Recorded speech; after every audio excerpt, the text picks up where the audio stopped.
Hey guys, tonight we step into a world where streets once went pitch black the moment the sun dipped below the rooftops. You shuffle along slippery cobblestones, guided only by the shimmer of moonlight and the occasional flicker of a tavern's hearth through thick, wavy glass.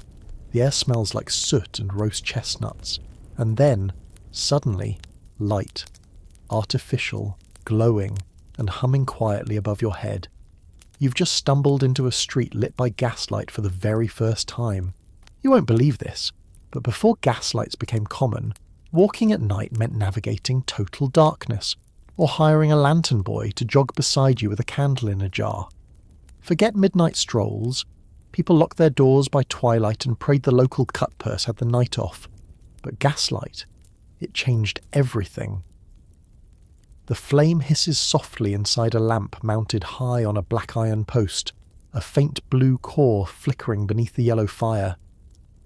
At first, you think it's magic, and honestly, in the 1820s and 30s, many Victorians did too. Crowds would gather just to gawk at the eternal flame that didn't need wind protection or wax. Even Queen Victoria herself reportedly adored the splendour of artificial daylight flooding her palace halls. Now you wander into a wealthier part of London, perhaps Regent Street, where merchants pushed hard for better evening visibility. You notice that shops are staying open later. There's a sudden liveliness to the twilight hours. Street musicians keep playing, gentlemen linger longer by the tobacconist, and carriages no longer fear crashing into stray pigs. But gaslight had its downsides too. You stop beneath one of the lamps and sniff.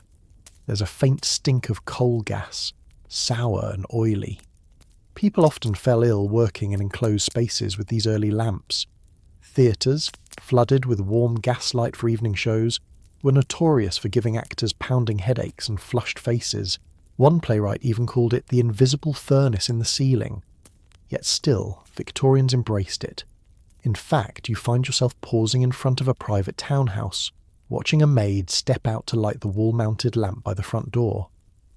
She opens the glass casing with a long brass pole, strikes a spark, and poof! A controlled little sun bursts to life. Then another, and another. You follow her down the row as she brings the block to life one flicker at a time. You glance up and notice the rooftops glowing faintly against the night. That's new. Before gaslight, London melted into shadow by 7 p.m. Now, it's alive, illuminated like a painting dipped in gold. And here's a strange little tidbit for you. In those early days, some shopkeepers faked gaslight to appear modern. They'd mount mock lamps outside with mirrors or reflective paint, hoping customers wouldn't notice the lack of an actual flame. Reputation mattered more than reality. As you stroll onward, you spot a lamplighter, a thin man in a waistcoat and top hat, leaning against a post, lantern hook in hand. By morning, he'll be back again, extinguishing every flame one by one. It's a new kind of work. A gaslit life means gaslit jobs, gaslit nights, and for the first time ever, a city that doesn't go to sleep just because the sun does. And as you walk a little further, you can't help but wonder, what happens when someone lights up the world, and the world never turns dark again? You continue strolling beneath the warm orange haze, and suddenly, it's obvious just how much this glow reshaped everything. It wasn't just the streets that changed. Entire social rhythms bent toward the flame. People started eating dinner later, attending more nighttime lectures, even organising public dances without worrying about the moon. Time itself shifted. You duck into a side alley and pause beside a gas lamp buzzing faintly on the wall. It's not a silent invention, this one. Every so often it hisses, sputters and flares like it's exhaling. That little burst reminds you, this isn't electricity. It's controlled combustion, running through miles of cast iron pipe beneath your feet. And that infrastructure, a marvel of Victorian engineering, and quite the hazard. You overhear 2 chimney sweeps talking about an explosion last week when a cracked pipe beneath Oxford Street ignited. Windows shattered, a carriage flipped.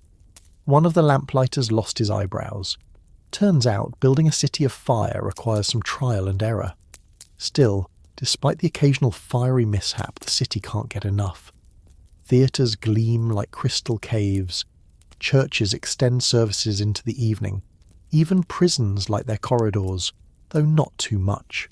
Too much light, and prisoners might start reading. Now you pass a gentleman's club, the gaslight above its entrance flickering with exaggerated elegance. Inside, billiard tables glow like stages. Across the street, a dress shop displays its latest crinolines in a glass window still lit at 9 p.m. You realise this isn't just about seeing in the dark. It's about being seen. Gaslight becomes social currency. If your home glows at night, you've arrived. You think back to earlier centuries when candlelight signalled intimacy, even secrecy. But gaslight, it made things public, bright, and a bit theatrical. Some even complained it made faces look too pale.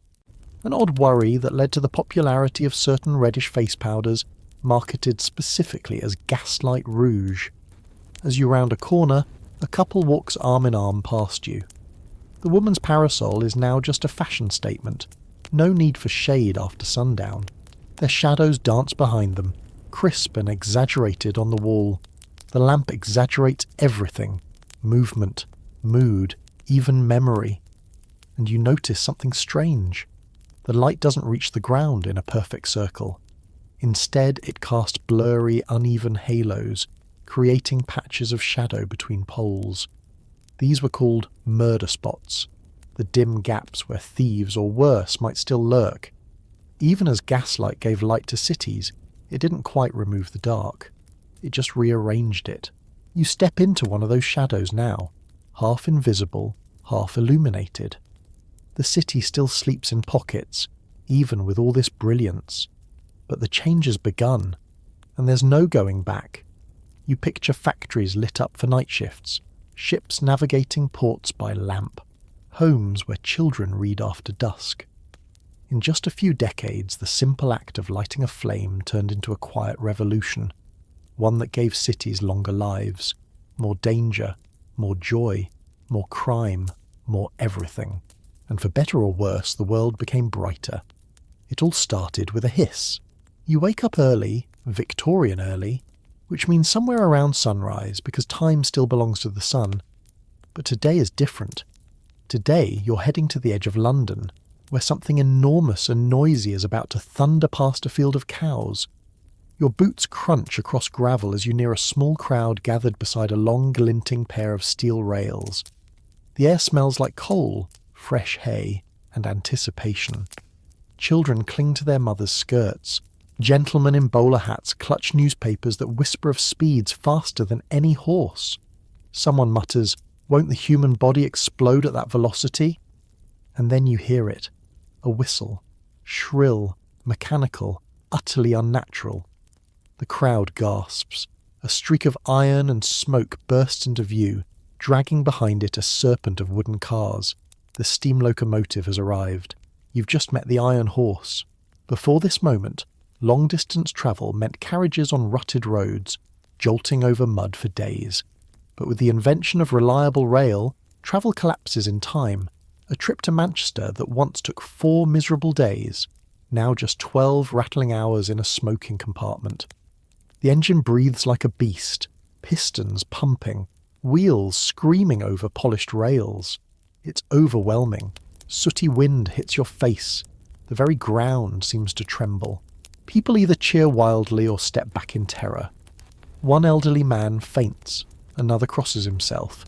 This thing is power incarnate. You board one of the trailing carriages, still shivering from the noise. Inside, velvet-lined benches creak beneath finely dressed ladies.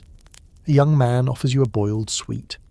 The walls shake as the train pulls away, and you watch the countryside blur past in a surreal smear of green hedgerows and sheep. And suddenly, it becomes clear. Space is shrinking. What was once far now feels oddly close. A factory owner might lunch in one city and return before dark. Mail arrives within a day. Fresh fish from the coast can be eaten in Birmingham, hours after being caught. The entire nation is tightening into something new, a network. But there's tension too. A group of older passengers whispers about how the train will surely damage crops, cause miscarriages, disturb the spirits of graveyards it crosses, a clergyman shakes his head and calls it a blasphemous bullet. And truth be told, some farmers did sue railway companies for scaring their chickens into madness. Outside the window, you catch a glimpse of a railway navvy, one of the rough labourers who built these tracks by hand, mud-caked, shirtless, arms like tree trunks. These men work through snow, rock, and dynamite. Dozens died per mile in some stretches. Their work now becomes invisible beneath the roaring progress above. Still, the train charges forward. You glance down the aisle and see a brass sign.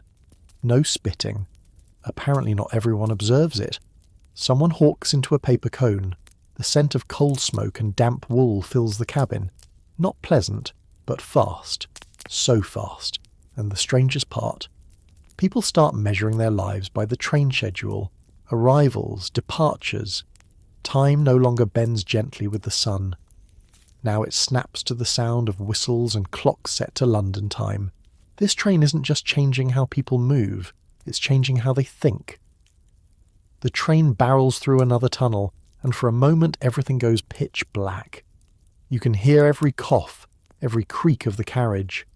Someone lights a match, and the brief flame illuminates nervous eyes, moustaches, a leather glove gripping the edge of a seat a little too tightly. Then, daylight again. A rush of relief. It's easy to forget how new and disorienting this all is. The Victorians were not born into motion. They had to learn to move at speed. The whistle blows again. Outside your window, fields give way to factories. Tall chimneys belch smoke into a grey sky. Towns cluster along the tracks like mushrooms after rain. Railway towns. Places that didn't exist a decade ago are now humming with activity, solely because the train stops there. You're not just witnessing a machine, you're watching the invention of entirely new geographies, and with it comes a strange paradox. Everything is faster, but everything must also be more precise. You pass a tiny station where a man in a red waistcoat yanks a signal lever. Flags rise and fall like semaphore ballet. One wrong move and two trains could collide. That's not hypothetical. It happened often in the early days, prompting innovations in track signalling systems that became a whole new science. By the time you reach the next city, the full absurdity of this world-shrinking machine hits you. Passengers are filing out. Porters shout about luggage. Newsboys cry out headlines. A gentleman complains that the train was a full 4 minutes late, as if the cosmos has betrayed him personally. You wander outside, ears ringing slightly, and spot a man selling what looks like a lunch wrapped in oilcloth. He grins and hands you something called a railway sandwich. It's a culinary horror, a stale wedge of bread filled with grey meat and suspicion. But it's fast. That's the point. This is the dawn of the on-the-go meal, and you're eating it with soot on your collar. You stroll past rows of cabs waiting for rail passengers. Suddenly tourism makes sense. Seaside resorts boom. Families visit cousins they'd never meet otherwise. Even the idea of a day trip is born, thanks to trains and cheap tickets. You overhear a couple planning to visit Bath just for the gardens. Just! Imagine that. But beneath the convenience, there's always the rumble of something deeper. Railways meant more than movement. They meant control. Governments could deploy troops faster. Goods could be taxed more efficiently. Even poverty could now be tracked and categorised, as census takers and inspectors hopped rail cars to visit towns long ignored. And yet, for the average Victorian, what mattered most was the feeling, the thrilling, terrifying sense that the world had gotten smaller, that they themselves were part of something huge and roaring and modern. Back at the station, the engine hisses and spits. You watch it rest like a tired animal. It feels alive somehow, dirty, loud, magical, and maybe a little dangerous. Because while the train connected cities and hearts and ideas, it also laid down tracks that would eventually carry armies, goods, diseases, and revolutions. But that's for another night. For now, you step off the platform and glance back one last time. You've seen the world change in a cloud of steam, and it won't stop here. You're sitting in a modest parlour now, tea cooling in a chipped porcelain cup, your boots kicked off beside the hearth, when something unexpected crackles to life nearby. Tap, tap, tap. Pause. tap, pause, tap, tap, tap, tap. The sound isn't musical, but it holds rhythm, purpose. You follow it to a side table where a small wooden contraption sits, its metal arms twitching like a nervous spider. A telegraph. Wires snake from the back, disappearing through a hole in the wall, connected to a world far beyond this room. And here you are, witnessing the moment when information begins to outrun people. Before this device, news travelled only as fast as feet, horses, or trains could carry it. Messages took days, weeks even, but now thoughts fly on copper wires encoded in dots and dashes. The world is about to get twitchy. You reach out and gently tap the key. It feels awkward, like learning a new language, but that's exactly what it is. Morse code, a curious blend of urgency and abstraction, becomes the first true digital language. No voice, no face, just patterns, and yet entire worlds of meaning. In this very room, someone might learn of a ship's arrival in Liverpool before its captain even steps ashore. A stockbroker could buy or sell based on a whisper from another city. Even death travels differently now, condensed into telegrams that begin with "regret to inform you." It's no surprise that the Victorians called it the nervous system of the empire. You wander outside toward a telegraph office, a slim building near the train station humming with tension. Inside, the air crackles with urgency. Young men in waistcoats bend over paper rolls, translating incoming pulses into letters, one painful dot at a time. There's no margin for error here.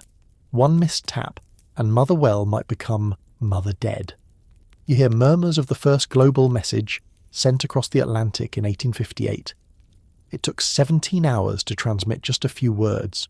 The Queen congratulated the US President. The wire snapped days later, but the spell had been cast. Now, everyone's addicted. You watch a factory foreman burst in, demanding news of a delayed shipment. A boy waits anxiously for word of his brother's voyage. A woman picks up a message from her fiancé in Calcutta, just 3 days old. Her fingers tremble as she reads, "Miss you terribly, monsoon season dreadful, still love you." The romance of it hits you unexpectedly. The telegraph doesn't just deliver news, it delivers longing, compressed affection, heartbreak in code, and occasionally secrets. One clerk tells you, under his breath, that telegraph operators often read messages aloud to friends before delivery, especially the juicy ones. Entire neighbourhoods knew of engagements, affairs, or scandals before the recipient did. Privacy was still catching up, and with every tap and click, the idea of waiting begins to die. That itch to know now takes root here. The first version of instant messaging, limited, electric, and profoundly unsettling. You linger in the telegraph office a little longer, drawn in by the hypnotic clatter, like a typewriter with stage fright. One clerk, a wiry lad with ink-stained cuffs, shows you how to read by ear. He taps out a simple message, ... .. It's not random, it's the universal distress call, SOS. The strange thing is, your heart skips a beat when you hear it. That's what the telegraph has done. It's rewired how people feel about sound. Before, urgency had a face. A horseman riding hard, a knock at the door, a trembling voice. Now, it's a noise, a signal, a sound in the wire. You step outside and overhead, you spot the thick black cables strung like spider silk between crooked wooden poles. They stretch on for miles, cutting across towns, forests, even oceans. In some rural places, farmers report that birds get zapped when they perch on the wires, an unintended feathery casualty of global progress. You wander through town and notice small changes. Telegraph poles sprouting like weeds. Local newspapers quoting dispatches from Paris, Delhi, New York. Places most readers will never visit, yet now feel oddly close. The entire world is shrinking into sentences, but it's not just journalists and generals using it. Businesses adapt. Shops post signs. Telegrams received here. A baker begins offering same-day orders via telegram. 5 loaves and a cake for Mrs. Beaton. Stop. One butcher claims he received a marriage proposal through the wire. He said yes, twice. And with this newfound speed comes anxiety. For the first time, humans are chasing the pace of machines. You overhear an old man grumbling at a pub. Life used to breathe between words. Now it just pants. He's not wrong. The telegraph starts to change expectations. Delay is no longer excusable. Lovers write daily. Wars begin faster. Rumours go global. Empires don't just march. They blink, and governments take notice. Soon, telegraph lines are regulated like military secrets. In wartime, offices are seized. Censorship is born, not of books, but of signals. The wire becomes both artery and leash. But for all its power, the telegraph still needs people. At either end, someone is tapping, decoding, feeling. You return to the office and notice one operator's hands shaking ever so slightly. He's been on shift for 16 hours. His fingers move like tired birds. And that's the strange poetry of it. In an age of iron, coal and steam, this might be the most human invention yet. Not because it moves bodies, but because it moves emotions. Compressed, encrypted, electrified emotions. As the operator leans back and closes his eyes, you catch a glimpse of the last message he sent. Home soon. Save me a seat by the fire. It's not Shakespeare. But in 5 seconds, it crosses 500 miles. The world is faster now, more wired, more impatient, but maybe, just maybe, still warm. You wake to a sharp chill in the air and a smell you know all too well. Damp bricks, coal smoke, and something less pleasant. It's the scent of a Victorian morning, and it clings to everything. You shuffle downstairs to pump some water for a quick wash, only to be reminded, again, that your building's hand pump is broken. Has been for a week. So you grab a tin pail and make your way down the alley toward the communal water pump. It's already got a queue. A maid with bags under her eyes, a boy with a bucket twice his size, and an old man who coughs into his sleeve every few seconds. As you wait your turn, you glance down at the cobbles and realise what you're standing in. It's not just water. Now imagine this. You're not here in 1850, you're in 1870, and this morning, without fanfare, you twist a brass tap inside your own home, and water flows. Clean, cold, pressurised. Clean water has arrived. It's hard to overstate how miraculous that is. You hear stories even now of how it used to be.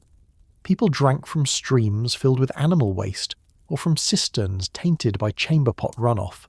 A single privy overflowed into the same river someone else was pulling water from. Cholera didn't just spread, it galloped, with outbreaks wiping out entire neighbourhoods in days. Doctors didn't know why. People blamed fog. And then, a quiet revolution. Plumbing. You duck into a nearby tenement house that's just been retrofitted with the newest craze. Indoor pipes. Brass and cast iron snake through walls, hissing and clanging when the pressure rises. It's not elegant, but it's life-saving. This particular building is part of a project inspired by Joseph Bazalgette, the visionary engineer who designed London's massive underground sewer system after the Great Stink of 1858. Yes, that's a real thing. The summer heat turned the Thames into a reeking stew of waste, and Parliament nearly evacuated. Only then did people agree. Maybe sewage management matters. Inside the apartment, you pull a chain on the wall, gently, and watch in wonder as a flush toilet empties its contents with a mighty swirl. It's noisy, clunky, and oddly majestic. You laugh, remembering that some Victorians called these water closets out of modesty. A toilet was too vulgar a word for such refined company. You also recall the urban myth about Queen Victoria refusing to use a flushing toilet on a train unless her carriage was parked over a bridge. It's not all glamorous, though. You visit the basement and find a water tank the size of a horse trough. It fills slowly and must be boiled if you want it for tea. The pipes sometimes freeze in winter, and every once in a while a pressure valve explodes and floods the hall. Still, no one wants to go back. Because for the first time, disease starts to recede. child mortality rates begin to drop. Women giving birth no longer risk infection from filthy water. Soap becomes useful. Baths become possible. Cleanliness begins to mean something other than virtue. And this shift doesn't just change homes, it changes habits, industries and expectations. Victorians start buying enamel bathtubs, scented soaps, and mechanical water heaters. A new idea forms: hygiene. It sounds simple now, but in this world, running water is modernity itself. You linger in the washroom, hand on the cold porcelain edge of a sink that, miraculously, refills itself. The drain gurgles gently. It's a quiet sound, but in the Victorian world, it's revolutionary. For centuries, water had to be fetched, guarded, boiled. Now it comes and goes like magic. But the magic has a cost. You follow a maintenance man down a narrow staircase, ducking beneath creaking beams until you reach the heart of the building's plumbing system. A cramped cellar filled with pipes that moan and sweat. He taps a rusted valve and grins. This one's older than my first wife. Then, serious again, he tells you, one wrong turn and half the block gets flooded. It's still early days. Out on the street, a water cart rolls past. Not everyone's connected to the system yet. The poor still buy their water by the bucket, and many homes share outdoor taps. You pass a queue of washerwomen scrubbing linen in cold pails, sleeves rolled, fingers red. For them, clean water isn't just about hygiene, it's survival. They watch your crisp collar with something between envy and defiance. A sign on the side of a pharmacy catches your eye. Boil all water before use. It's not just decorative. Even in neighbourhoods with plumbing, old habits and fears linger. You remember hearing about Dr. John Snow, no relation to the one from the books, who traced a deadly cholera outbreak to a single water pump on Broad Street. His discovery helped birth the science of epidemiology, though at the time many still blamed miasma, bad air. Water, once invisible in the story of history, becomes the main character, and it's not just drinking and washing. Indoor plumbing sparks a new social divide. A family with a bathtub becomes respectable. Public bathhouses rise across cities, marble-lined for the wealthy, iron and concrete for the rest. A clean face, clean clothes, clean home, these become signs of moral standing. Filth becomes shameful. You wander into a hardware shop that sells nothing but plumbing fixtures, polished taps, porcelain basins, copper piping stacked like scrolls. The clerk is ecstatic about a new arrival, a self-filling cistern. He whispers the name like it's forbidden sorcery. Somewhere in a mansion, a gentleman will flush his private toilet and never once think of the labour behind it. Meanwhile, engineers work around the clock to expand reservoirs, build pumping stations and bury more miles of pipe. In one corner of the city, water is powered by gravity. In another, by steam engines roaring inside stone buildings labelled municipal works. And in every home lucky enough to be connected, the sound of a running tap is becoming part of daily life. But something else is happening too. With water comes leisure. A girl splashes in a zinc tub in her kitchen. A boy rinses strawberries under a spout. A laundress sighs with joy at a basin that doesn't go dry mid-rinse. Water, once harsh and scarce, is becoming playful, feminine, domestic. The city doesn't smell quite as foul now. The river still swells with filth, but its worst days are over. Privies are replaced by underground sewers. Streets get scrubbed. Rats are fewer. Life, little by little, begins to feel less medieval. And in the hush of your own lodging house, you pour a pitcher of clean water into a basin, dip your hands, and look up at your reflection in the glass. You don't just feel cleaner, you feel, finally, safe. You find yourself in a narrow shop on a busy street, crammed between a hatter and a tea merchant. It smells of oil, iron and cotton, somehow sharp and sweet all at once. In the corner, a woman works at a machine that hums and clatters like a metallic cricket. Her foot pumps a treadle rhythmically, and with every downward motion a needle punches through fabric faster than your eye can follow. This is the future of work, and you're watching it stitch itself together. The sewing machine might seem modest compared to gaslight or locomotives, but don't be fooled. It's a revolution hidden inside thread.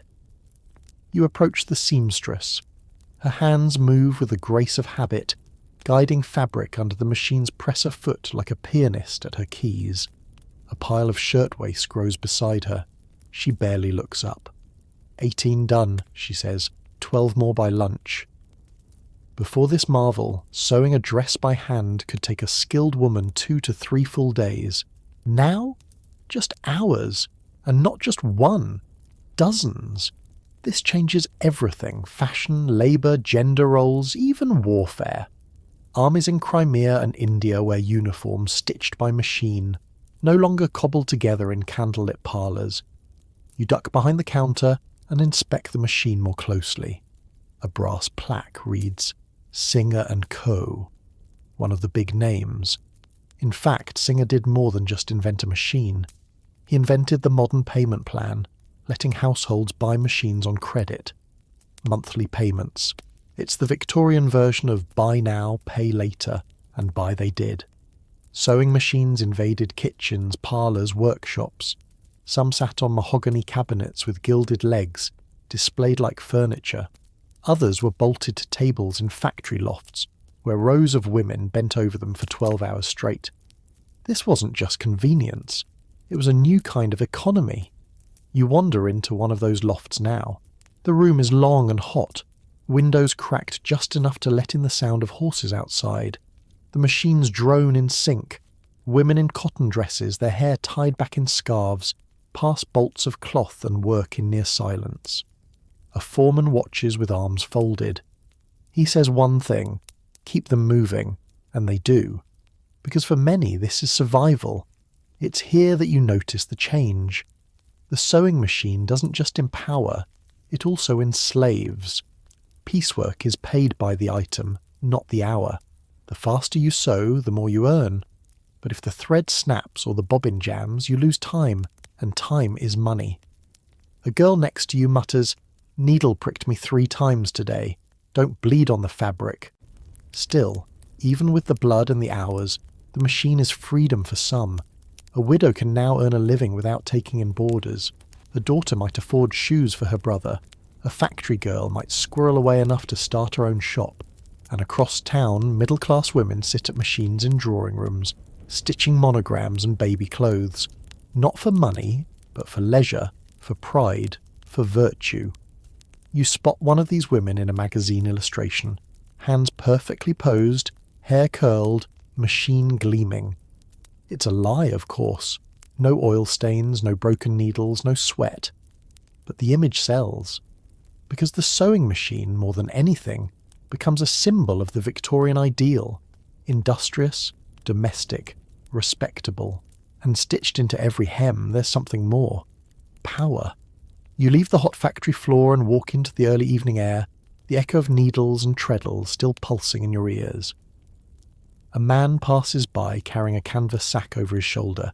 It seems perfect, machine-sewn, uniform. He doesn't think twice about it, but you do, because you're beginning to see the world differently now.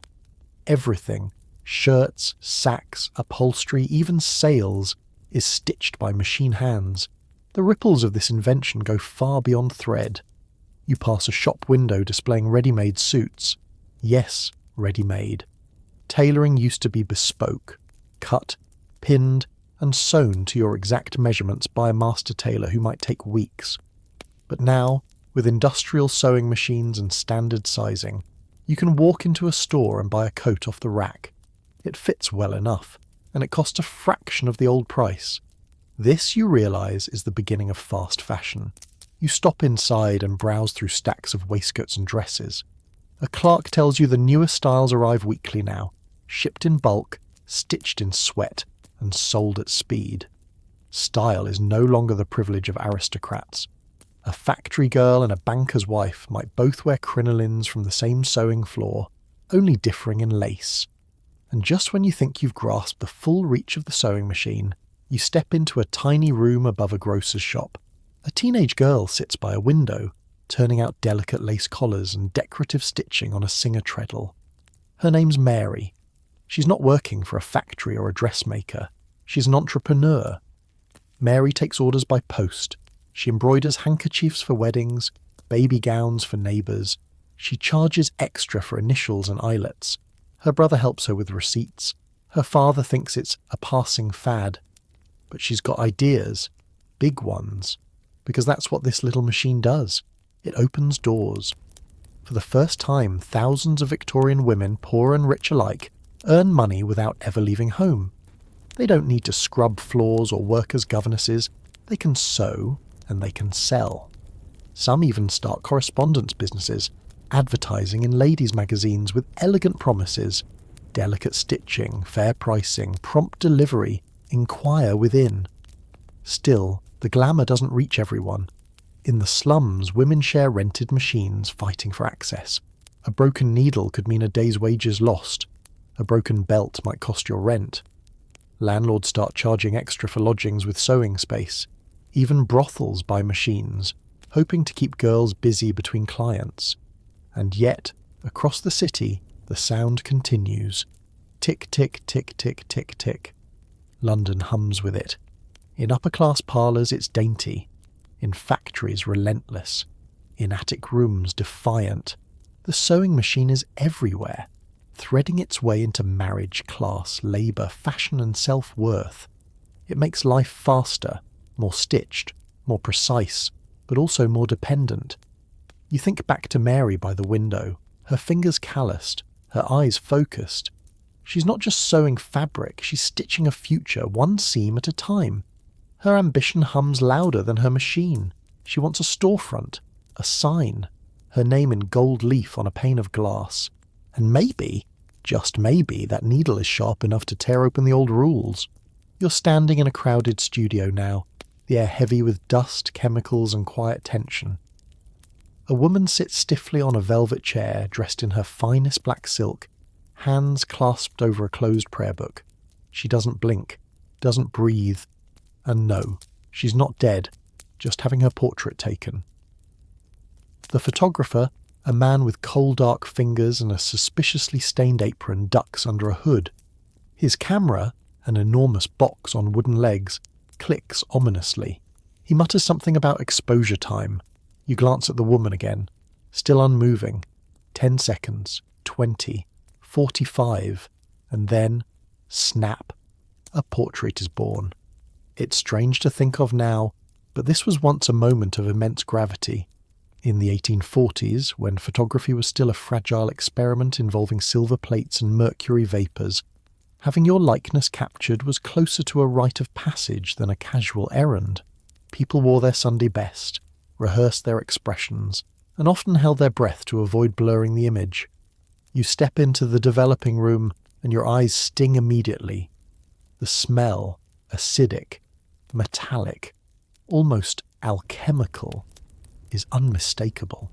Trays of liquid bubble faintly under the red glow of lanterns. A young apprentice, his hands raw from chemicals, swishes a photo gently back and forth. Bit by bit the image emerges. That same woman, pale and proud, eyes sharp as pins. Immortal. This is a kind of magic, you realise, and the Victorians believed it might actually steal your soul. Some even refused to be photographed for this very reason. Others insisted on being pictured with religious symbols, or made photographers add halos with paint afterward, just in case. But despite the suspicion, photography spreads like wildfire. You visit a street corner and see a sandwich board reading tin types while you wait. Inside, a tiny booth with velvet curtains and a portable camera. For just a few coins, a soldier can send a keepsake home. A mother can capture her toddler's image before the next cough takes him. Lovers, widows, shopkeepers, everyone wants to be remembered. You pass a vendor flipping through piles of carte de visite. Tiny calling card-sized portraits people trade like baseball cards. Queen Victoria's photo is there. So is Charles Dickens. Owning these becomes a sort of social currency. You can now admire, critique or mock someone from miles away. And soon, photos become political. You walk by a newspaper office and see editors gluing portraits into stories. A scandalous barrister, a suffragette on trial, a child labourer covered in soot. Photography makes the invisible visible, and the world cannot unsee it. Suffering no longer exists in rumour alone. It stares from the page with glassy eyes. Back at the studio, a new customer arrives. This time, it's a family dressed in mourning. They want a portrait with their daughter, who died 2 days ago. You freeze. The photographer nods solemnly. He's done this before, and so, with a quiet efficiency that chills you, he arranges the body, props open her eyes, positions her head. The parents stand beside her, hands gently placed. A curtain drawn. The click of the shutter. The result? A final photograph. She looks asleep. Yes, post-mortem photography was real. In a world where death visited often and without warning, photographs gave families one last chance to remember with clarity. You step away from the studio, heart still a little unsettled, and make your way down a row of shop fronts where photography has now taken root in ways the early pioneers never imagined. In one window, an entire family photo album is on display. Hardcover, gold embossed, with thick card pages. Inside, dozens of photographs, each slotted carefully into place. Weddings, christenings, anniversaries. You flip through and realise something incredible. This is a new kind of memory. One that doesn't fade with time or grow fuzzy with retelling. Before photography, the dead were remembered through paintings, if you could afford it, or through the stories others told. Now, you could see them. You could remember exactly how father's sideburns curled, how your sister tilted her chin just so. Photos became portable grief, tiny frames of time you could carry in your locket or tuck into your prayer book. You enter a different kind of studio now, one with a more experimental air. Lenses of various sizes hang from hooks, odd contraptions crowd the workbench. This is the lair of the hobbyist photographer, and he's showing you something strange. A landscape image with a misty ghost hovering in the background. He grins. Double exposure spooked the maid half to death. Turns out Victorians were as curious as they were sentimental. They invented spirit photography, images with wispy ghosts hovering near the living. Some believed, others laughed. But either way, photography wasn't just preservation, it became performance. You move on and discover more uses. Medical photos documenting rashes, deformities, madness. Police mugshots carefully categorized by crime. Photos of distant colonies, bringing India or Africa into the drawing rooms of English families who'd never left Surrey. The camera wasn't just shaping memories, it was shaping power. And perhaps most telling of all, the rise of the photo studio as status symbol. In a fashionable part of town, you enter a grand establishment with velvet walls, crystal chandeliers, and a waiting list 3 weeks long. This isn't about art, it's about appearance. A perfectly posed photo becomes your resume, your matchmaking profile, your proof of respectability. Even your servants now have portraits, maids posing proudly in their aprons, boys with brooms and brass buttons. The studio offers painted backdrops, a Parisian balcony, a Grecian garden, a roaring fireplace. No need to travel. You could look like an heiress in Venice, even if you lived in Brixton. You step behind the curtain and sit for your own portrait. The assistant adjusts your collar, tilts your head just slightly and says, "Now don't move." The camera blinks, and just like that, you're captured. Not just your face, but your place in this ever-accelerating world. Back on the street, you look around differently. Every passerby could be carrying a photo in their pocket. Every house could hold a face that still watches from a century ago. And long after gaslight dims and the trains rust and the telegraph wires fall silent, the photos will remain. Fleeting moments, frozen. Eyes that still look back.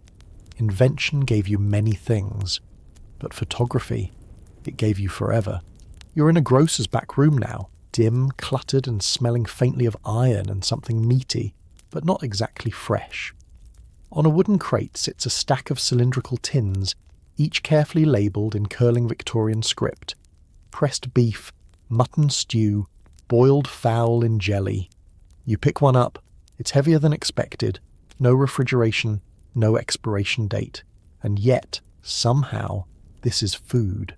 Welcome to the world of tinned goods, a quiet revolution born from war and hunger, now reshaping kitchens, armies, and even dinner tables across the empire. You lift the lid on one and instantly regret it. The contents are pale, gelatinous, and vaguely fishy. But in 1850, this is a technological miracle. Food that doesn't spoil, that can travel the globe, that can sit on a shelf for months without growing fuzz or attracting rats. To the Victorian mind, that's nearly divine, and it all started with a need to feed soldiers.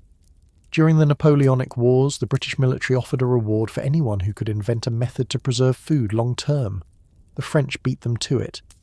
Nicolas Appert created a way to seal food in glass jars, heated until all life inside was cooked away. Later, the British refined the idea, swapping fragile jars for metal tins, soldered shut and boiled into submission. You visit a shipping yard next. Wooden crates labelled Army Rations Tinned are being loaded onto steamships bound for India, South Africa, Crimea. You pass a crate packed with cans of sweet pudding, shelf-stable dessert, because even the Queen's troops deserve something sweet. Somewhere in a ledger, an officer notes that an entire battalion can now be fed without ever touching a fresh vegetable. Of course, not all tinned food is created equal. You stop by a barracks where a group of soldiers gathers around a campfire, each one poking suspiciously at the contents of a recently opened tin. One mutters, "This is supposed to be beef." Another snorts, "Smells like my boots." They eat anyway. Hunger beats taste. And here's a grim little truth. No one really knew what was inside some of these early tins. Labels were vague. Quality control was non-existent. One London shop famously sold tins of roast veal that turned out to contain entire frogs, sealed whole in jelly. Another batch of ham was discovered to be nothing but tendon and bone. Still, the tins kept coming. They weren't just for war. Back in the city, you stroll into a general store where housewives browse shelves stacked with tinned peas, carrots, stewed apples, even lobster. These goods aren't cheap, but they're dependable. In winter, when fresh produce vanishes from markets, a can of beans is a godsend. And in upper-class homes, servants begin using tinned tomatoes to make Italian sauces, once considered exotic. Dinner parties suddenly feature ingredients from continents away, lemons from India, pineapple from the Caribbean, all in tins. You pull open one labelled ox tongue. Inside, a pink slab submerged in aspic. It wobbles. A cat darts in and sniffs it, then darts out again. Yes, it's unappealing. But it's modern, and Victorians love that. You step into a modest Victorian kitchen now.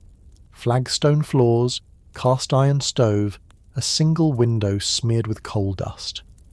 On the shelf, among sacks of flour and tins of treacle, sit 3 prized possessions: tinned mutton, preserved peaches, and sweetened condensed milk. These aren't just ingredients, they're status symbols. A home that can afford tinned goods is a home that has embraced the future. You watch as a housemaid struggles with the lid of a can, gripping a heavy iron can opener shaped like a medieval torture device. Early tins are sealed with thick solder and require brute force to open, so much so that instructions often suggest using a chisel and hammer. Some servants joke that cooking tinned food is easier than accessing it. Finally, with a sharp pop and a hiss of musty air, the can opens and reveals a shining, wobbling mound of beef stew suspended in a glistening jelly. You blink. The housemaid shrugs. Tastes better if you close your eyes. But here's the thing. People love it anyway. Because it's fast and it's safe. Or at least safer than questionable street meat or spoiled mutton from the butcher who never washes his hands. You join the family for supper, tinned stew served over day-old bread. The conversation, a blend of awe and scepticism. Father marvels at how this meat was packed a year ago in Liverpool, yet it still tastes edible. Mother appreciates how she didn't have to gut or boil anything herself. The children poke it cautiously, then dive in with surprising enthusiasm. And so, slowly, tinned food becomes normalised. Cookbook authors like Mrs. Beeton begin including recipes that incorporate it. Pressed tongue in white sauce, stewed apples with condensed cream. Magazines run ads for tins that promise taste without toil. But there's a darker layer too. You visit a workhouse kitchen where giant tins are stacked like artillery shells.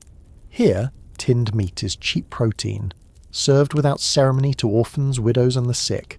There's little trust in the quality. Rumours circulate about spoiled shipments, rusty cans, and meat of questionable origin. Still, there are few alternatives. And then there's the Empire. You step onto a steamship bound for Australia. In the galley, sailors eat nothing but tinned everything. Biscuits, sardines, peaches. The ship's doctor jokes that he hasn't seen a fresh vegetable in 6 months. Colonists bring tins of anchovies to the outback, where the local food is unfamiliar and wild. Tinned goods become culinary colonialism, carrying Britain's taste to every corner of the map. Even Arctic explorers dine from tins, until one unlucky expedition eats from lead-sealed tins, and the entire crew succumbs to slow poisoning. But still, the tins survive. You wander into a warehouse where workers pack meat into cans with frightening speed. The machines hiss, the lids clatter, the labels fly. It's not artisanal, it's industrial. And soon, demand grows so high that factories in America and Europe race to out-tin each other. This humble invention has sparked a global industry. Back home, you pass a newspaper stand. A cartoon shows a man proposing with a ring box that contains a miniature can of mutton. It's absurd. It's brilliant. And it's clear now. Victorian society has fallen in love with shelf life. The world is no longer measured in seasons or harvests. It's measured in expiration dates. In a time when death comes quickly and often, anything that promises safety, however bland, however wobbly, is embraced. So tonight you raise a spoonful of preserved pears to your lips. They're soft, syrupy, and slightly metallic, but they came from thousands of miles away, and for a brief sweet moment, you taste eternity. You step into a cavernous brick building that smells of oil, sawdust, and sweat. The windows are tall but clouded with grime, and the sound hits you first. A rhythmic clatter, hiss, and grind. Machines everywhere. Some spin, some stamp, some hiss steam through iron valves like dragons clearing their throats. This is the factory. Not just a building, but a new world. And everything inside it is fast, loud, and deeply unnatural. You weave between long rows of whirring looms. Cloth flows like a river, fed by countless bobbins. Women and children work side by side, fingers raw, eyes focused. A girl no older than 10 guides threads into a mechanical shuttle that snaps back and forth with bone-rattling speed. She doesn't flinch. Victorian factories didn't invent work, but they did reshape it, from a seasonal, craft-based, daylight-centred rhythm into an unyielding schedule measured in shifts, bells and quotas. You pause at a corner where a man stamps metal spoons with uniform precision. You watch in fascination. Each spoon is identical, cold, perfect. That's the point. The age of handmade uniqueness is ending. From now on, people will live with objects built by strangers, copied endlessly by machines. And what machines they are. You approach a mammoth contraption in the back, a steam press taller than a carriage. A man feeds it sheets of tin, which emerge punched and folded into biscuit boxes. He's missing 2 fingers. Caught last year, he says, not looking up. This is the truth behind the gleam. Mechanization comes with risk. Hands get crushed, hair gets caught in gears, no labour laws, no safety rails. Time is money, and people are cheap. Still, factories spread like wildfire. Soap, shoes, nails, lace, matches. Everything is made faster, cheaper, and in dizzying quantities. You see wooden crates marked to Glasgow, to Manchester, to Delhi. The industrial web is growing thread by oily thread, and with mass production comes a new phenomenon, the department store. You exit the factory and walk into one just opening for the day, a palace of consumption, gaslit chandeliers, glass counters, brass rails, rows of gloves sorted by size, handkerchiefs embroidered by machine. You can smell the starch on the collars. Everything glows, beckoning the shopper to indulge. Victorians are dazzled. Never before has such variety been so accessible. No longer must you visit the cobbler, the milliner, the haberdasher. Now it's all under one roof. And behind each item, somewhere far away, is a factory churning out hundreds more. You pass a boy examining a tin toy train. A woman tries on a hat stitched by hands she'll never meet. A clerk explains the benefits of enamelled cooking pots. More durable, more modern, all made by machine. Everything here is touched by mechanization, and slowly values shift. Craftsmanship becomes quaint. Uniformity becomes trust. You know what you're getting, and if something breaks, it can be replaced, cheaply, instantly. That's the quiet danger, isn't it? You look back at your coat. It's warm, yes, but you didn't see the wool carded, the cloth woven, the buttons sewn. You bought it whole. The story behind it has vanished. Mass production has brought ease, comfort, and abundance, but it has also begun to erase the human hand. You return to the factory floor, not as a visitor this time, but as an invisible worker. You move between humming machines and belts slick with oil, and you realise something. The rhythm of this place doesn't just fill the air, it begins to fill the body. The workers move in time with the pistons, press and steam, until their very breath matches the hiss of industry. A young woman near the window folds paper boxes by the hundreds. She doesn't look up. She doesn't need to. Her hands have memorized the motion. Fold, crease, press, repeat. She's not a person right now.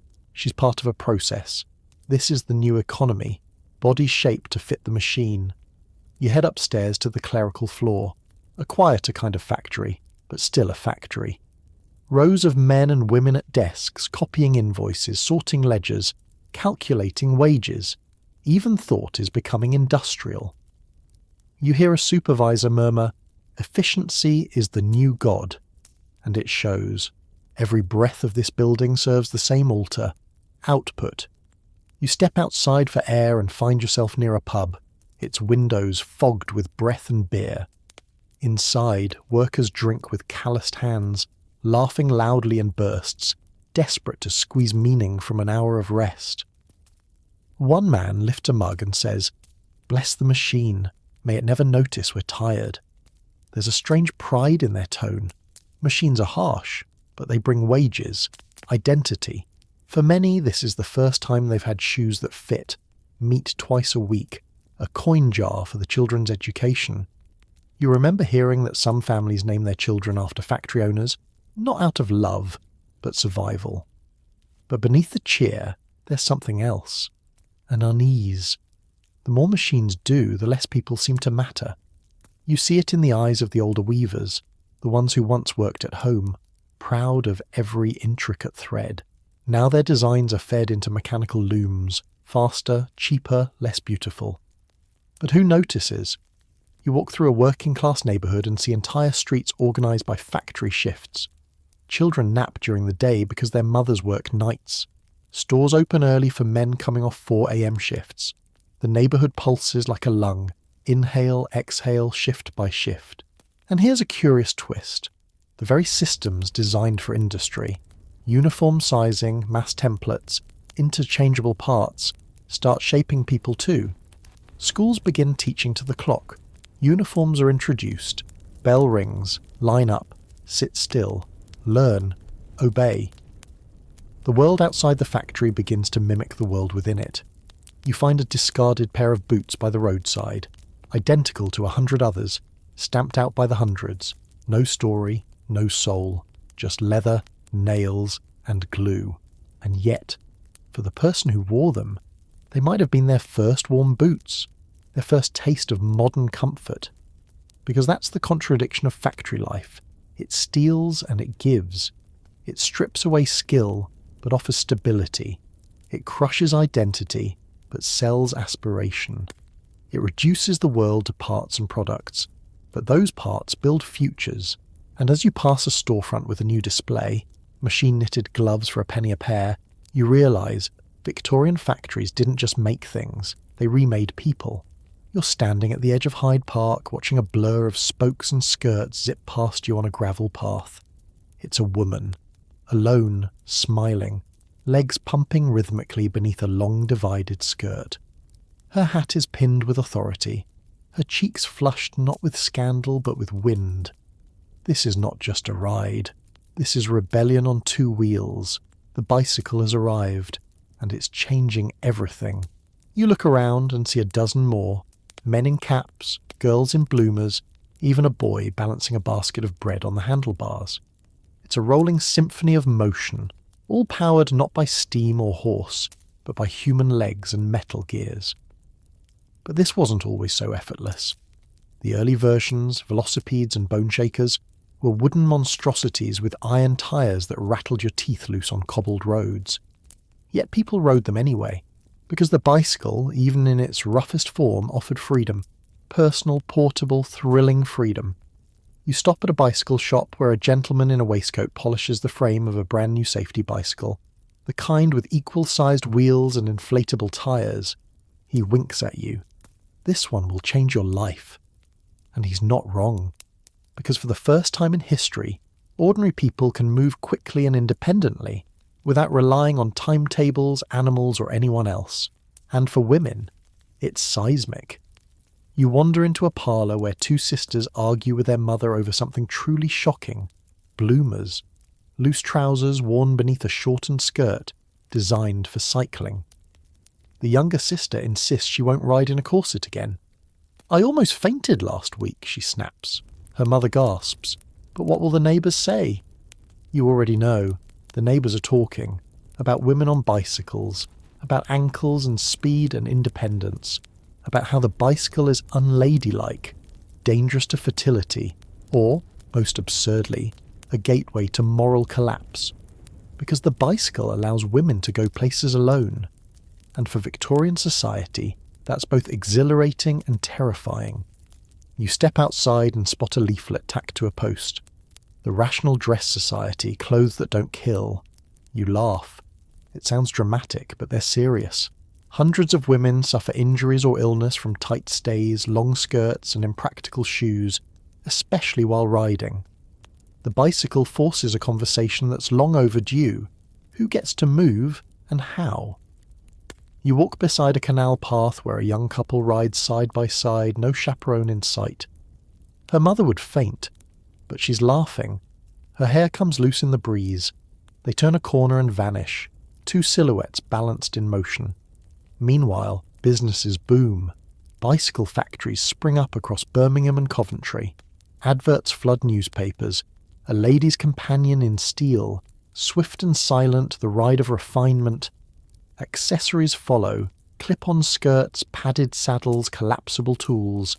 Even chain guards painted with roses, because heaven forbid a lady get grease on her hem. In the background, doctors debate bicycle face, a supposed condition where riders develop a strained, unfeminine expression from exertion. You try not to roll your eyes, because you've seen it. The glow in their cheeks, the wind in their voice, the freedom in their grin. And you know what this really is. Not just a new way to ride, but a new way to live. You follow a narrow country road now, watching a line of cyclists breeze past hedgerows and startled sheep. Some ride for leisure, some for work. But all of them, are experiencing something that would have felt like sorcery just a decade ago. Independent, human-powered mobility. At the edge of the village, you find a bicycle repairman with grease on his cuffs and a line of bent wheels leaning against a fence. He tells you he fixes 5 punctures a day, minimum. Thorns, nails, cobbles, doesn't matter, they still ride. He gestures to a boy, barely 12, zipping past with bread strapped to the handlebars. Used to take him an hour to walk that route. Now it's 20 minutes, and he whistles the whole way. The bicycle is shrinking the map. Towns feel closer. Jobs open up. You overhear a maid explaining how she now rides to service in a nicer part of town, then home again after supper, saving half her wages. That would have been impossible by foot. Even in the countryside where trains don't reach, the bike becomes a lifeline. Doctors use them to reach patients. Midwives pack panniers with towels and tinctures. Travelling salesmen sling goods over their backs and cover 20 miles before tea time. And with all this motion, something curious happens. A new culture forms. You pass a roadside inn with a painted sign, "Cyclists Welcome." Inside, a lively crowd compares gears, handlebars and routes like poets trading verses. One man brags about riding from London to Brighton in a single day. Another warns about that cursed hill in Kent. They swap cycling maps, full of hand-sketched elevation lines and tear stains. Soon, entire cycling clubs emerge, some genteel, some radical. The Clarion Cycling Club, for example, isn't just about fresh air. It's socialist, using cycling to spread pamphlets and political ideas. Because on two wheels, you go farther and faster. You walk past a Sunday parade where a group of women ride in crisp matching skirts, their bicycles adorned with flowers and ribbons. Onlookers stare, half scandalised, half mesmerised. The lead rider holds up a sign, "Votes for Women, powered by pedal." Yes, the bicycle has become more than transportation. It's a symbol of modernity, of breaking boundaries, of choosing your own direction. Some say it will ruin society, others say it will save it. The truth is probably somewhere in between. Of course, not all is smooth riding. Potholes jolt the spine, dogs chase wheels, and bicycles aren't cheap. A good one might cost 3 months' wages. Theft is rampant. Churches complain of Sabbath cyclists skipping services in favour of fresh air and mischief. One town tries to ban women from riding on Sundays, claiming it leads to temptation. You smirk. They're not wrong. Romance blooms on bicycle paths far faster than in drawing rooms. But none of that stops the movement. You return to the park and see a woman coasting down a gentle slope, arms outstretched, hair unbound, her laughter trailing behind like a scarf. No corset, no chaperone, no apology. This isn't just about technology anymore. It's about possibility. 2 wheels, a chain, a frame of steel, and suddenly the world opens up. You're in a cramped Victorian kitchen early evening. The hearth glows with low orange light, casting shadows on cracked tile. A boy crouches beside the fire, striking a steel against flint. Sparks fly. Nothing catches. Again, again, again. His sister rolls her eyes and sighs, clutching a candle, waiting. They've been at it for 10 minutes. Then, from the shelf, their mother retrieves something small and wooden. She strikes it once against a sandy patch on the side. Click, flick, flame. The match hisses to life. A candle is lit. Dinner begins, and no one thinks twice about the fact that just a generation ago this tiny fire on demand would have seemed like witchcraft. You hold the matchbox. Bryant and May safety matches, it says. The name's become so common it might as well be wallpaper. But this little stick, phosphorus-tipped and perfectly ordinary, is one of the most transformative inventions of the age. Before matches, lighting a fire meant ritual. Flint, steel, charcloth, a steady hand. Or for the wealthy, a servant dispatched to fetch flame from an always-burning hearth. No hearth, find a neighbour, or pray the embers haven't gone cold, but now fire lives in your pocket. You step into a general store and see dozens of brands lining the shelves. Lucifers, Congreves, Vestas, names that crackle. Early versions were volatile, sometimes flaring too hot, or spontaneously igniting in trousers. One clerk whispers a tale of a man who sat too hard and lit up his entire coat. Still, people bought them, in bulk. Because lighting a lamp, pipe, stove, or candle without begging fire from the gods? Unthinkable luxury. But with fire comes risk. You make your way to a factory in East London. It's where many of these matches are made. Inside, rows of women sit at long tables dipping thin splints into phosphorus paste. No gloves, no masks, just bare fingers and quiet concentration. The air smells sweet, too sweet, sickly, sharp, chemical. A foreman walks past, whistling. The girls do not whistle. You notice one girl massaging her jaw, and suddenly you remember the stories. Phossy jaw, a terrifying condition where prolonged exposure to white phosphorus causes the jawbone to rot, sometimes glowing faintly in the dark before it collapses entirely. You look again at her smile. Half of it is gone. But there's no protest here, no laws. If she quits, someone else will take her place by morning. The demand for matches is insatiable. Every home, every hand, every flame. It's an empire of fire built on poisoned fingertips, and yet the matches endure. You leave the factory and pass a match seller on the corner, a child in threadbare clothes holding up boxes with red fingertips. "Matches, sir? Penny for a dozen?" The rain begins to fall and she tucks them under her shawl. Even at the very bottom of society, the match offers a means of survival. A little light, sold one flame at a time. The rain sharpens as you duck beneath an awning, watching the match girl disappear into the fog. You can still smell sulphur in the air, faint but unmistakable. A ghost of fire, a promise of warmth, and somewhere deep inside you, a shiver of awe. Because this tiny invention, no longer than your finger, has quite literally lit the world on fire, and it didn't stop at matches.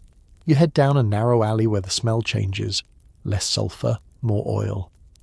Here, a shopkeeper adjusts the wick of a kerosene lamp, polishing the glass chimney until it gleams amber in the window. Inside, a warm pool of light spreads over the countertop, where an elderly man counts coins by lamplight. It's not quite daylight, but it's close. Kerosene, distilled from coal or petroleum, took fire further, brighter than candles, safer than gaslight, and suddenly accessible not just to parlours and ballrooms, but to cottages, shops and remote farmhouses. You step inside and feel it instantly. This is fire that doesn't hiss or explode. It flickers, dances, and waits. The lampman grins at you and says, "Cheaper than whale oil, doesn't stink like tallow, and it won't explode, unless you're clumsy." He taps the base. "Imported from America. Pennsylvania, I think." So even here, on a rainy street in Victorian London, you're seeing the global web of trade and technology. Oil dug from distant fields, glass blown by machines, a wick that burns for hours without fuss. This is the fire of the future, cleaner, calmer and mass-produced. You walk through a tenement hallway where kerosene lamps light each landing. A boy leans close to one, reading a borrowed penny dreadful. His mother scolds him. "You'll ruin your eyes," but she doesn't blow it out, because she remembers when reading at night wasn't even possible. Now, storytelling lasts beyond sundown. But kerosene has its own shadows.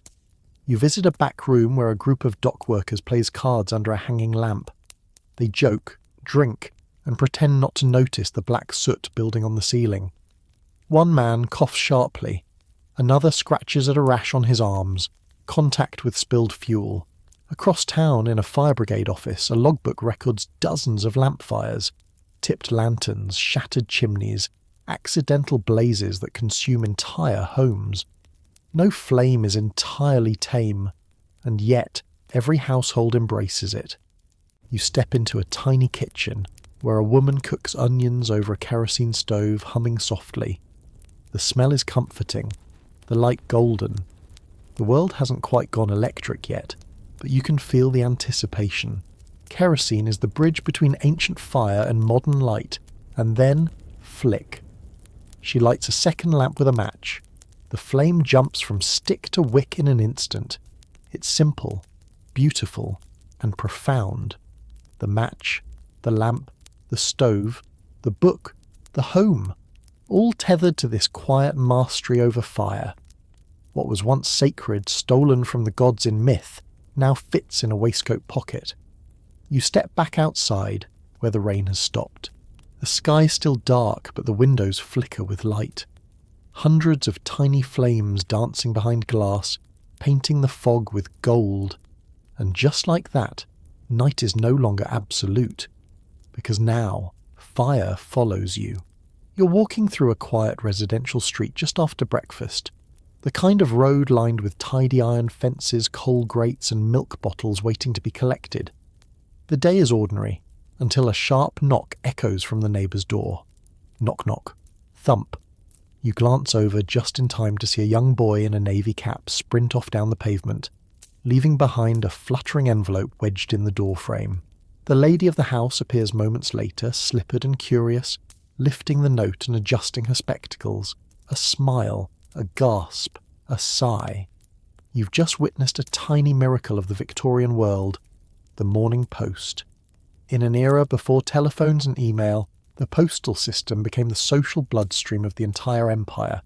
By the mid-1800s, thanks to steam trains and the expanding railway network, you could post a letter in London and have it reach Manchester, Edinburgh, or even the Isle of Wight by the next morning. Sometimes even the same day. You walk to the nearest red pillar box, those iconic cast-iron cylinders planted like sentinels on every corner. A man in a brown uniform opens it with a brass key, collecting hundreds of envelopes with practiced speed. He nods politely before mounting his bicycle and disappearing with a leather satchel bouncing on his hip. The mail is moving. You visit the local sorting office, a brick fortress pulsing with human energy. Inside, dozens of clerks in rolled-up sleeves stand at rows of pigeonholes, each one labelled with a town or district. They sort with blinding speed. Snap, flick, toss, repeat. A boy reads postcodes aloud while another piles the latest foreign mail into a separate crate. Calcutta, Cairo, Montreal, Melbourne. This isn't just letters, it's lifeblood, commerce, romance, news, dreams. And it all became possible because of one radical idea, the penny post.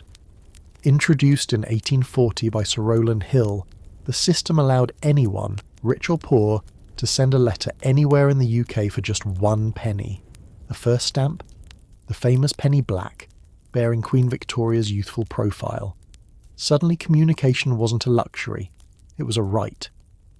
You peer over the shoulder of a young man at a writing desk in a corner cafe. He scribbles on pale blue paper with urgency, then seals it with wax. The envelope reads, "My dear Eleanor, I will call again Thursday at 4 if the weather permits. Yours most sincerely, Henry."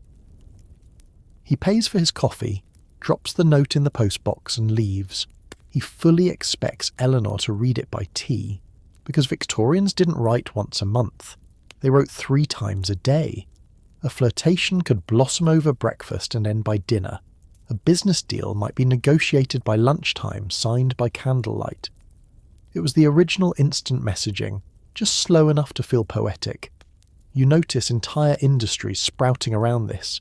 Stationery shops filled with monogrammed paper, scented ink, glass pens, fancy sealing stamps, postcards with hand-painted images, love letters with dried violets pressed inside. A letter wasn't just a message, it was a performance. And the postman, a trusted figure in every neighbourhood. Children waved to him, maids knew his exact hour. Some women even left biscuits by the door. Because in a time before screens and rings and vibrations, the sound that mattered most was simple. The knock. You follow the postman now, his boots echoing on the cobbles, his bag growing lighter with every delivery. He whistles softly, tunes passed between postal clerks, tunes only the early risers know. At each stop he slips a letter through the slot, sometimes 2. On certain streets he knocks and waits. Those are the homes where someone always hopes for something. A reply, a payment, a promise. You stop outside a boarding house where a governess leans anxiously against the railing. Her fingers twist in her shawl. The postman tips his cap and hands her a letter. She clutches it like a lifeline.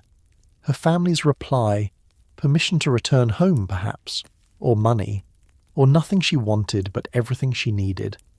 This is what the Victorian postal system gave people, connection. And for women especially it offered something even rarer, a voice. Letters became lifelines between separated lovers, emigrants and their parents, soldiers and sweethearts, spinsters and best friends. You peek into a drawing room where three sisters sit by the fire reading aloud a letter from their brother in India. His handwriting is scrawled and smudged, but his jokes still land, and they laugh as if he were right there in the room. But this isn't just about love, it's about power. Information spreads faster now. You pass a row of terraced houses where newspapers lie on every stoop, each one delivered with the post. Inside, families argue over editorials, read serialised novels, and follow parliamentary scandals with soap opera intensity. In factories, workers read aloud letters from striking unions in other cities. In parishes, priests receive updates from mission schools abroad. And in pubs, someone always has a cousin who knows a man who got a letter about something big coming. The empire moves by letter, and not just written ones. You pause at a cart stacked with picture postcards sold for a halfpenny. They're everywhere. Coastal views, kittens in hats, royal weddings, cheeky cartoons. Even illiterate Victorians send them, using images to speak. A lover might choose a rose, a rival, a snake. But even the most innocent letter has weight. You step into a solicitor's office and see a clerk filing a telegram that arrived by post, news of a will. You step into a prison and witness a mother delivering a note to her son through the bars. You walk into a school where a teacher reads from a letter sent by Florence Nightingale herself, urging girls to study hard, serve bravely, and always write home. Even death arrives this way. A black-bordered envelope, a crisp folded note. It is with great sorrow. And still the post moves. Rain or shine, flood or fog, the letters go out. By foot, by train, by steamship, by camel in Egypt or sledge in the Arctic. The Royal Mail never sleeps. Even as empires wobble and wars spark, the post rolls on, stamping the rhythm of daily life into every fold and flap of paper. You pass a letterbox one last time and glance in. Inside, dozens of messages wait patiently to be carried away. Inside those envelopes, love, debt, hope, anger, flirtation, apology, ambition. Thousands of lives sealed with spit and expectation. The post doesn't just deliver letters, it delivers who we are. You're in the grand foyer of a Victorian hotel, marble underfoot, chandeliers overhead. Everything gleams, brass railings, mirrored walls, polished walnut counters. But what catches your attention isn't the decor, it's the silence. Then, ding. A soft chime followed by a soft sliding sound from the far end of the room. A velvet rope attendant steps aside, revealing something truly novel. An elevator, or, as they still call it here, a lift. Its iron gate creaks open. A gentleman and two ladies step inside. The gate shuts, a bell rings, and with a gentle sigh, the floor swallows them whole. For most of history, height meant hardship. Living at the top of a building was for the poor, the climb too steep for comfort, but the elevator reverses that entirely. Now, the penthouse is the prize. You approach the lift and meet the operator, a boy in a starched uniform barely out of school. He gestures to the brass lever and grins. "Whole building in my hand, sir." And he's right. The hydraulic lift, first popularised in commercial buildings during the mid-19th century, has quietly redefined how Victorians think about space, status, and architecture. You step inside. The gates close. The boy pulls the lever gently, hiss, clunk, rise. Your ears pop slightly as the world drops below. The sensation is subtle, but unforgettable. For the first time in human history, people are moving vertically with ease. You arrive on the 6th floor, something that would have been unthinkable just decades ago. Here, wealthy guests peer out of tall windows, taking in views once reserved for birds. Their rooms are grand, their ceilings higher than those on the lower floors, because now upward no longer means poorer, it means power. You step back into the hallway and find yourself in a luxurious suite. The lady of the house reclines on a velvet chaise sipping tea. Her maid enters without panting thanks to another lift in the back, the servants' elevator hidden but vital. This new vertical mobility has begun to reshape the very anatomy of buildings. You walk through a modern department store, 5 stories tall, lit by skylights and glowing gas lamps. Shoppers flit from floor to floor, no longer slowed by staircases. Lifts transport them and their purchases like cargo through a living organism. And beyond retail, the rise of lifts enables entire skyscrapers, well, the Victorian version of them at least, 8, 9, even 10 stories tall. Cities are no longer spreading outward, they're reaching for the clouds. But not everyone loves this change. You overhear a priest complaining that such vertical ambition is an affront to God's landscape. A novelist grumbles that buildings now feel unnatural, like machines stacked atop machines. A porter confesses he fears being trapped between floors. Yet most people, they just enjoy the ride. You pass an old woman descending with her cat in a basket. "Used to live on the ground floor," she says with a chuckle. "Moved up once I could get there without my knees giving out." It's not just the wealthy who benefit. Hospitals begin using lifts to transport patients between surgical theatres. Libraries install lifts to access towering archives. Even coal mines adopt elevator shafts, raising men from the earth faster and safer than ever before. You exit the lift and step into a rooftop garden, a green terrace where guests sip wine and watch the city below. Pigeons wheel through the smoky air, church bells ring in the distance, and for the first time you feel what the Victorians must have felt, not just taller, but transcendent. The rooftop garden sways gently in the breeze as you lean against the balustrade, peering down at the ant-like figures far below. There's something surreal about being this high without climbing a single stair. The city hums beneath you, unaware that the invention lifting you skyward is already rewriting its very bones. You descend once more, this time via the service lift, a simpler cousin to the ornate passenger elevator. It shudders a bit, and the light flickers, but it's functional. Inside is a maid holding a tray of soup that remains miraculously unspilled. She smiles. Elevators mean no more cold food, no more endless trips up narrow servant stairs. You follow her into the kitchen, where the staff marvel at how much faster everything moves now. Laundry from the rooftop drying racks arrives downstairs in seconds. Waste is sent down sealed chutes. Children are warned not to ride in the dumbwaiters, though of course they do anyway, and you start to notice the subtle revolution taking place here. The elevator isn't just changing buildings, it's changing behaviour. It's changing who meets whom and where. A clerk can now work in an attic office without feeling banished. A shop girl can take her lunch on the roof. Lovers can kiss in secret during the slow rise between floors. You stroll into a newly constructed office building, where the elevator lobby smells of oil and fresh paint. A brass plate on the wall lists floors by purpose: law offices, insurance, telegraph services, typing pool. The future, it seems, is stacked. A businessman steps into the lift beside you and sighs with relief.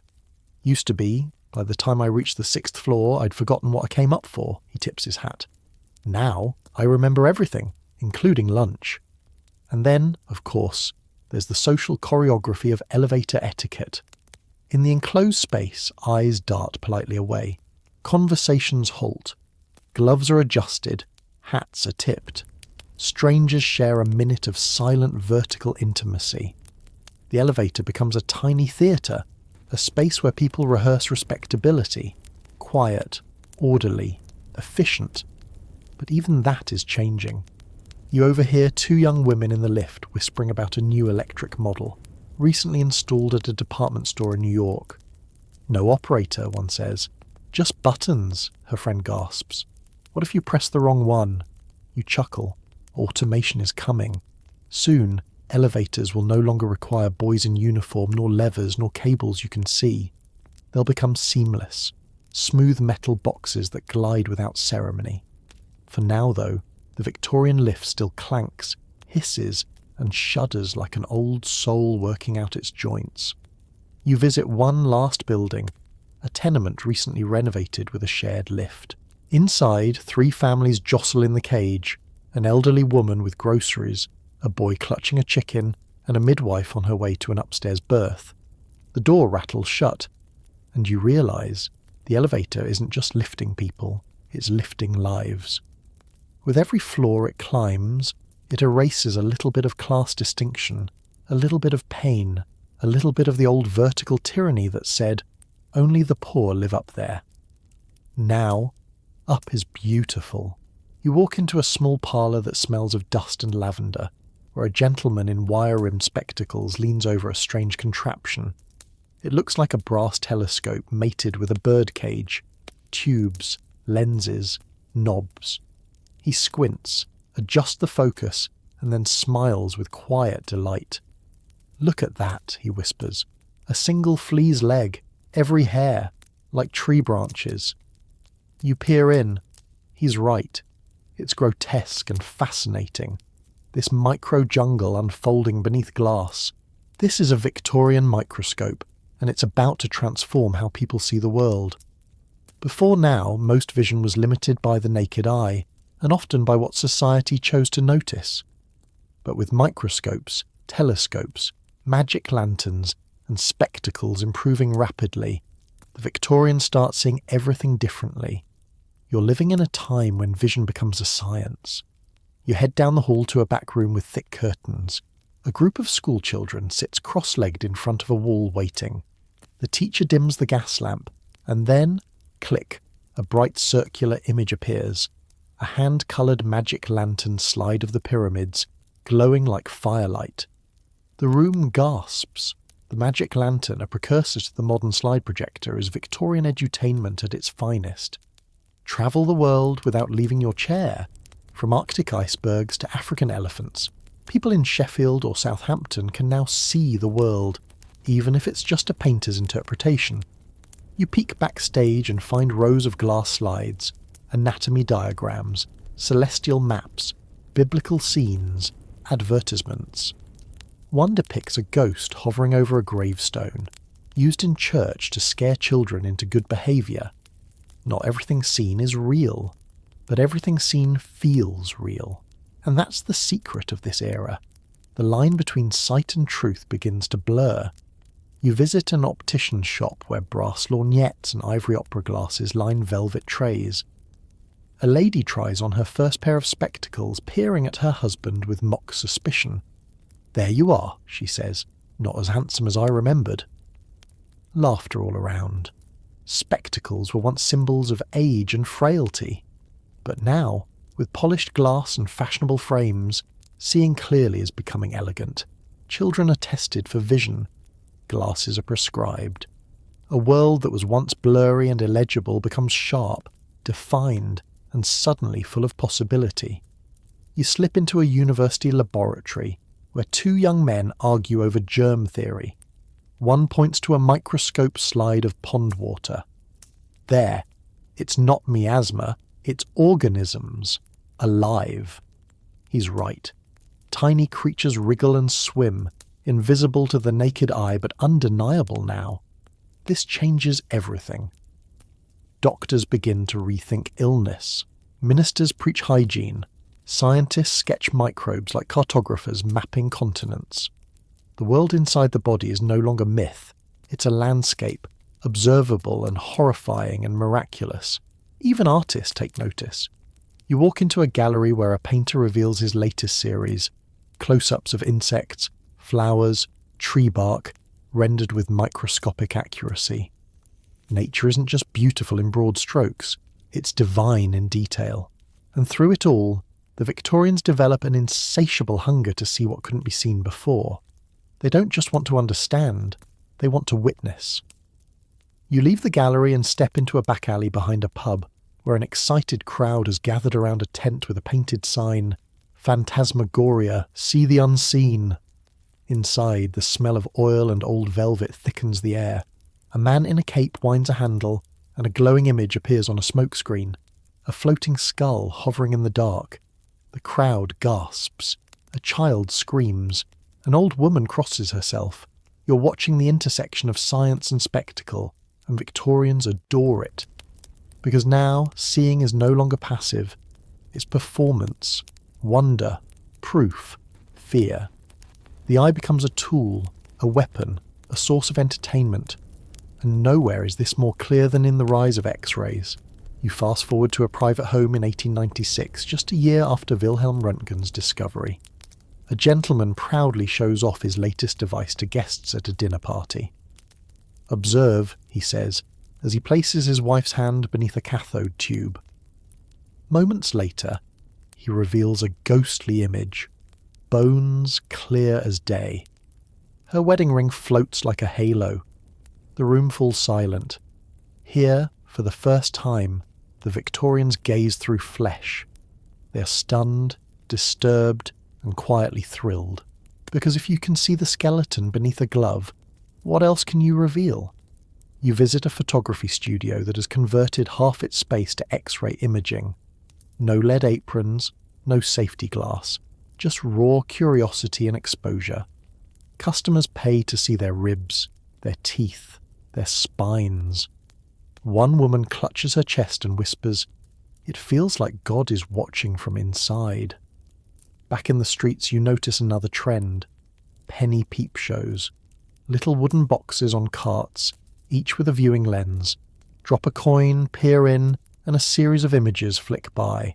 Street scenes, dancing girls, exotic ruins. They're crude, yes, but addictive. People now crave vision in all its forms. Close up, long distance, peeled back, exaggerated.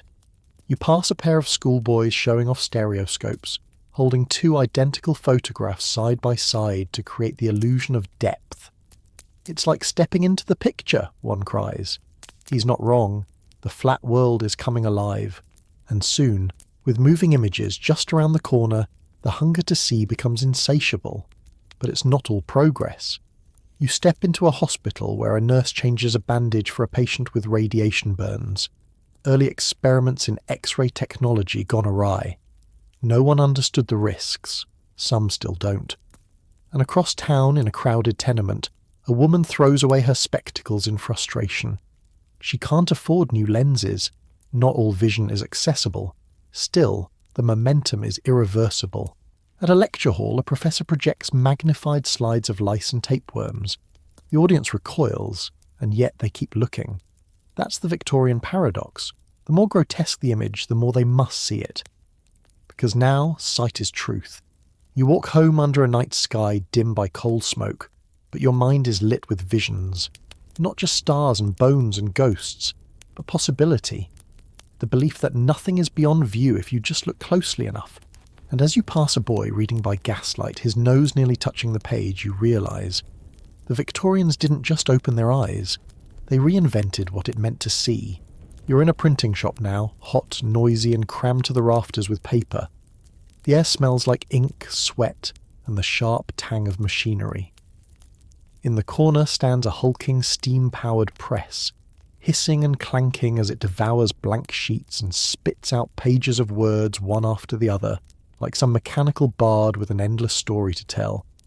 A boy feeds in paper, a man checks alignment, another shouts over the din, 50 copies a minute, keep it fed or it'll jam. Learned. You step back, astonished. Just a few decades ago, this pace would have been impossible, because before now, printing was slow, painstaking, manual. Books were the treasures of the wealthy. Literacy was a luxury. And stories, well, stories had to wait their turn, but no longer. The steam press, perfected in the early 1800s and now a fixture in every city worth its salt, has kicked the doors open. Now everyone can read. Or at least everyone is beginning to. You slip into the adjoining room where linotype machines click and clatter like metallic typewriters on steroids. These marvels cast entire lines of type in metal on demand. One operator hums as he composes a headline. Murder in Whitechapel, another girl found. Morbid? Yes, but scandal sells, and sell it does. You head outside and find a newsboy standing on a crate, arms flailing, voice hoarse. Read all about it, cheap at a halfpenny, shocking truths in today's illustrated times. Around him a crowd gathers. Factory hands, seamstresses, chimney sweeps, even school children. All clutching copies, reading in snatches between bites of bread. This isn't just information, it's identity. Newspapers have become mirrors of the age, reflecting gossip, glory, horror, and hope. They shape how Victorians see the world and how they see themselves. You spot a woman thumbing through a serial novel in the paper, breath held. She's reading The Woman in White, printed chapter by chapter, week by week. She clutches each issue like it's life or death. It is, in a way. This is her entertainment, her escape, her obsession. And across the city, thousands do the same, waiting, wondering. Will he marry her? Is the villain truly dead? Serial fiction becomes a cultural ritual shared across class and gender. For once, the baker's daughter and the banker's wife can talk about the same story. You step into a lending library, a narrow shop lined with shelves and a long creaking counter. For a few pence, anyone can borrow the latest 3-volume sensation. The clerk stamps books with worn fingers, smiling at the queue already forming for the next Dickens instalment. You flip through a volume and notice the paper is thinner, the binding cheaper. That's intentional. These aren't heirlooms, they're consumables. The stories are meant to be read, shared, devoured. And the authors? They're celebrities now. You pass a bookstall with portraits of writers pinned like pop stars, Trollope with his mutton chops, Bronte in soft grayscale, Hardy looking pensive. Their faces are as familiar as the Queen's. They write for the people, and the people love them. Because the press isn't just a machine, it's a door. To other worlds, to shared dreams, to dangerous ideas. And once opened, it can't be closed. You leave the lending library and step into a quieter street, where a row of second-hand bookshops leans together like old friends. Their windows are cluttered with cracked spines, curling maps, and dog-eared volumes of poetry. Inside one, you meet a man who smells of tobacco and ink, rearranging a stack of old broadsheets. "First printing of the Times," he says proudly, holding up a yellowed page. You can still smell the coal smoke in the ink. You run your fingers over it. Text dense and tiny, every column filled. Victorians didn't skim, they read, ferociously. Because now, reading wasn't an aristocratic pastime, it was a national habit. You stroll through a schoolroom where children chant their lessons from dog-eared primers. On the teacher's desk, a stack of printed textbooks, geography, grammar, arithmetic, all mass-produced, affordable, standardized. A girl in a pinafore spells industrialization with surprising confidence. She's 11. This is what the press has made possible, universal literacy. You overhear her whisper to her friend, "I want to be a writer one day." In another century, she might have been laughed out of the room. Now, she's already writing her own stories after supper. You head into a back alley where a cluster of young men lean against a brick wall, passing around a radical pamphlet. Bold type, cheap paper, angry ink. The kind of thing that would have gotten you arrested 30 years ago. Now it's practically expected. Because as printing becomes cheaper, the margins widen, and not just the page margins, the political ones, the social ones. You find feminist tracts, workers' manifestos, satirical cartoons of politicians with pig faces, and yes, the censors still prowl, but they can't keep up. You step into a tiny press room behind a chapel. A young minister is printing hymns, sermon sheets, and handbills about sanitation reform. He wipes his brow. "The gospel and the gutter side by side," he says with a tired smile, and he's right. The press is indiscriminate. It prints Bibles and bawdy songs, scientific journals and scandal rags, Shakespeare and penny bloods. Ink flows for saints and swindlers alike. You walk past a house where a girl reads by candlelight, holding the book close so her parents don't notice. Jane Eyre. She's only 14. She's already seen more through these pages than most villagers do in a lifetime. You pause outside a post office where a stack of free broadsheets flutter on a bench. A headline catches your eye. "The world is changing." You nod. Because it is. Not just in steel and steam, but in story. The printing press has done something no monarch, machine or war could ever do. It's made imagination contagious. And in that quiet, late-night moment, as 1 million readers across the country lose sleep over cliffhangers, cry over heroines, argue over politics, and write their own secret verses in the margins of cookbooks, you realise the most powerful Victorian invention might not be fire or gears or pipes. It might just be paper. You stand at a railway station, not to board a train, but to watch something else entirely. Above the platform, a great brass station clock ticks with uncanny precision. At exactly 2 p.m, a bell rings, and passengers glance at their pocket watches, nodding in unison. And just like that, time aligns. Because before trains and factories and telegraphs, time in Britain was charmingly chaotic. Noon in Bristol wasn't noon in London. Each town set its clocks by the sun, give or take a few stubborn minutes. That worked fine until the trains came. You walk into a railway office where a stern clerk points to a sign, "London time observed here." It's more than a courtesy. It's survival. In a world of speeding locomotives and precise schedules, 5 minutes late could mean a deadly collision. So begins the age of standard time. You watch a man in the telegraph room receive a daily time signal from Greenwich Observatory. He checks his chronometer, then walks briskly through the station, adjusting every clock by hand. It's a ritual now, a mechanical prayer, and thus Victorian life begins to tick. You stroll into a textile mill where a foreman glances at a wall-mounted clock before blowing a sharp whistle. Instantly the room shifts, machines groan awake, workers snap to attention. 100 bobbins spin in sync.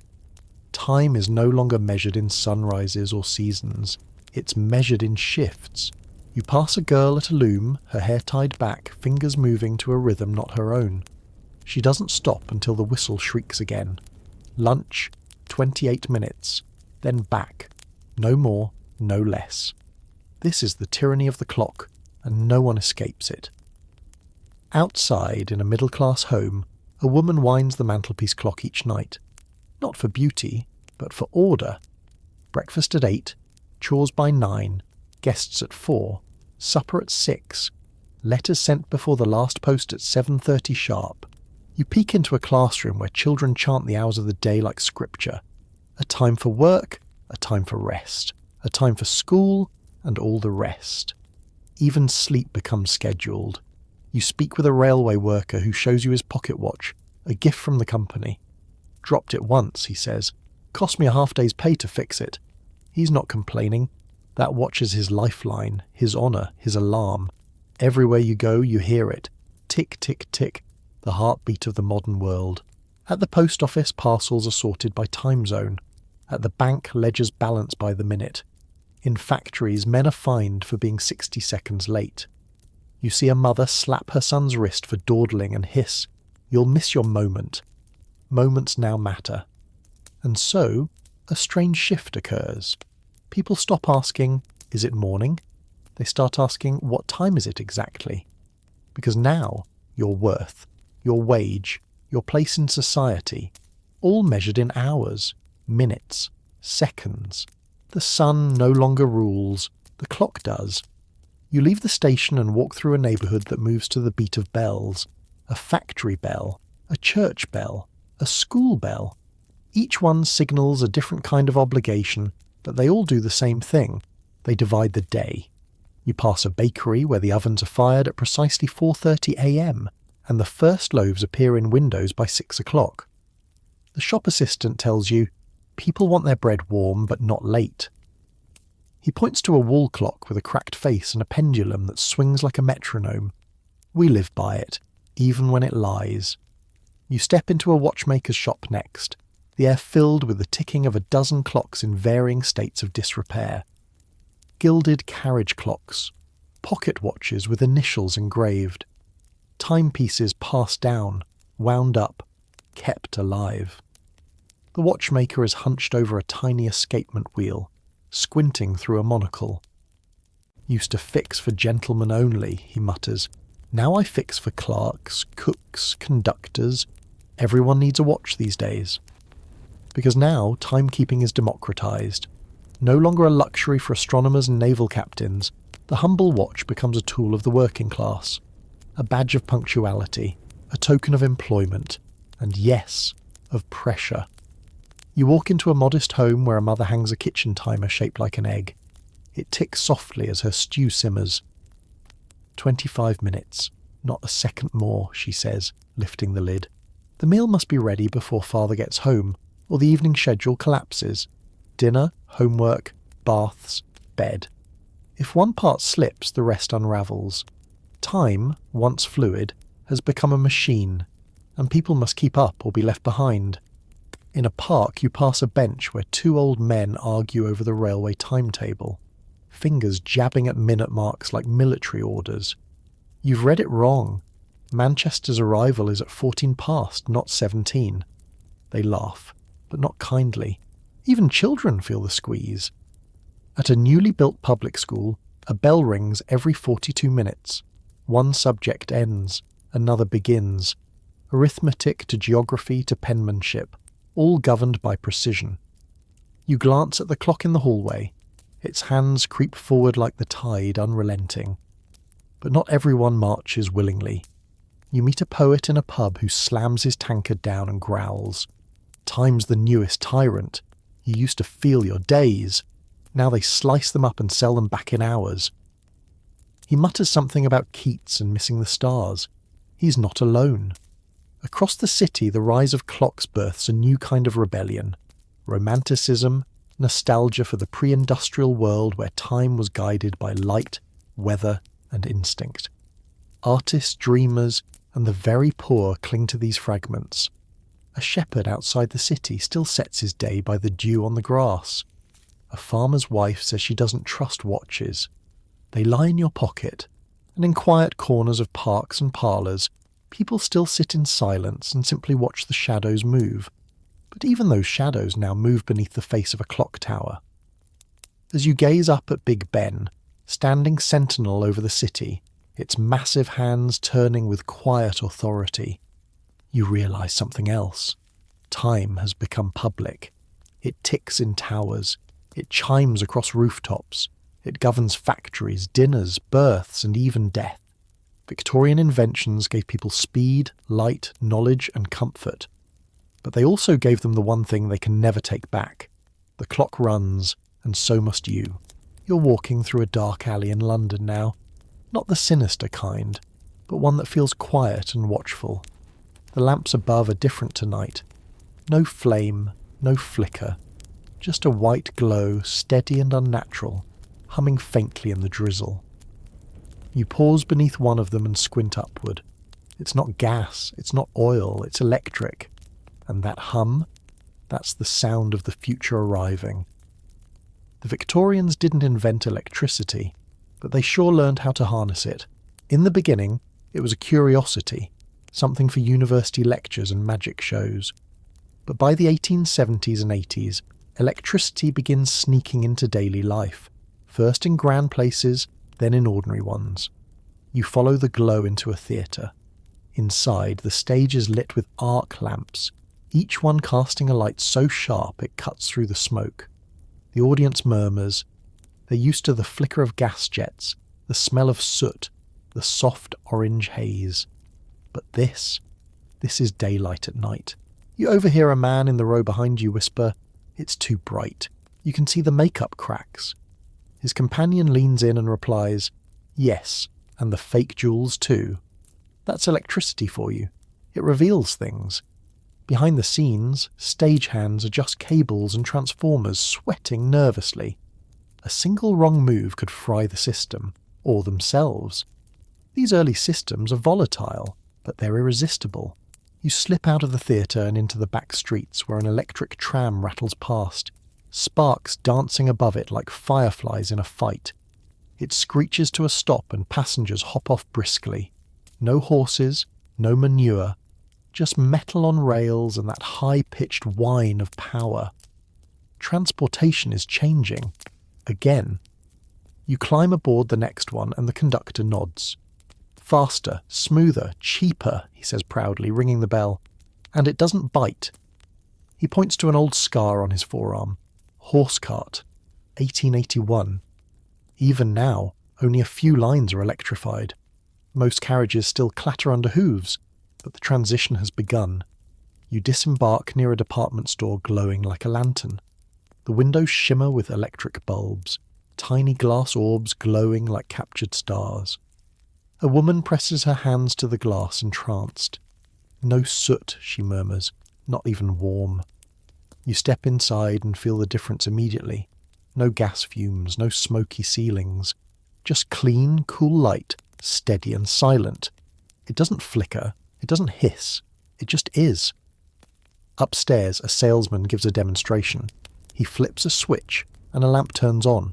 The crowd gasps audibly. Imagine that. A switch, not a match. Light, without flame. It's not just illumination, it's control. A new kind of power, literal and symbolic. You don't have to wait for light anymore. You can summon it. Of course, only the rich can afford it, for now.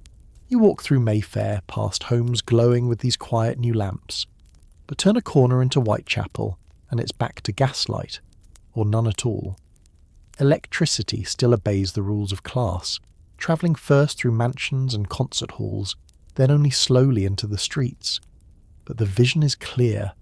The sun may still rise and set, but soon, very soon, it won't matter. Because light, once a gift of nature, is now a product, manufactured, distributed, sold, and the night is beginning to lose its meaning. You head deeper into the city's glowing heart now, where wires slither along brick walls and hum above rooftops like mechanical ivy. Electric signs blink over shop fronts, some shaky, others dazzling. One spells out T's in brilliant white. Another, more ambitious, flickers between boots and buy now, like a stuttering salesman in the sky. It's early still, this age of electricity, and yet the ambition already crackles in the air. You enter a grand hotel, the kind with marble pillars and a pianist in the corner. The chandeliers above don't shimmer with candles anymore. No, they're outfitted with Edison bulbs, each one glowing soft amber, suspended like fruit on silver branches. A footman flicks a wall switch and an entire corridor blazes to life. You hear a gasp from a lady newly arrived from Yorkshire. "It's like sorcery," she whispers. The manager beams. "Safer than gas. Cooler too. And your hair doesn't smell of smoke by morning." But even here, the wires are temperamental. You see a bellboy with a screwdriver adjusting a flickering sconce. "Connections slip," he says, "but better than explosions." Because that's the trade-off the Victorians have grown used to, risk in exchange for wonder. You descend into the hotel's basement where the dynamos churn, great spinning machines driven by coal-fired steam, pushing electricity through cables thick as your wrist. The room is deafening, hot, alive. A man in overalls wipes his forehead and nods. Aye, the light's quiet upstairs, but it screams down here. And yet, it works. It powers not only lights, but bells, fans, and even a prototype elevator. This one rising so smoothly you barely feel it move. In the corner, a copper-plated device labelled electric call system allows guests to press a button in their room and summon a maid in seconds. No yelling, no servants loitering. Just a click, and service appears. Electricity isn't just revolutionising comfort, it's restructuring labour. You leave the hotel and head into a small clinic tucked between buildings. Inside, a surgeon demonstrates the use of an electric cautery knife, a tool that seals as it cuts, minimising blood loss. A few years ago, this would have been unthinkable. Now it's becoming standard. And in a side room, a doctor proudly displays a bulky, whirring electrotherapy device for nervous disorders. Gentle pulses, he says, adjusting a dial to stimulate the mind. You note the patient doesn't look thrilled, but this is how science evolves, one buzz at a time. You return to the streets just as the lamps begin to flicker on across the city. One by one they bloom, not in firelight, but with a clean, artificial clarity. You pass a group of children playing near a lamppost, their faces lit white as bone in the electric glow. Their mother calls them in. "Too late," she says. They protest, but it's still bright. That's the thing. Night is no longer a barrier, it's just another hour to fill. Back in your lodging, you press a small switch and your room glows to life. No fumbling with candles, no waiting for the maid. You sit by the window and watch the electric city pulse like a living circuit board. And in the distance, you swear you hear something new, soft, low, and rhythmic. The city is humming. Because now, the world doesn't sleep when the sun sets. It simply changes voltage. You wake to the clatter of wooden toys hitting the parlour floor. A child scampers past you in a sailor suit, chased by a squealing younger sibling dragging a rag doll. Their governess sighs, scoops up a tin spinning top and mutters, "I should never have let them open the toy box before breakfast." You smile, because once upon a time these sounds would have been unthinkable, or at least unimportant. But here in the late Victorian world, a quiet revolution has taken place, not of steel or steam, but of childhood. You see, for most of history, children were just small adults. They worked in fields, mines, and factories. They wore miniature versions of grown-up clothes. They were expected to be obedient, useful, and mostly silent. But something changed. You walk into a middle-class nursery now, a room just for children, filled with books, toys, and painted wallpaper of rabbits in waistcoats. A rocking horse stands in the corner, its mane lovingly brushed. Shelves line the walls, stacked with alphabet blocks, picture books, lead soldiers, and a small tin stove with painted flames. The very idea that a child deserves a protected space, a time to play, a time to dream. This is new, radical even. You ask the governess when this started.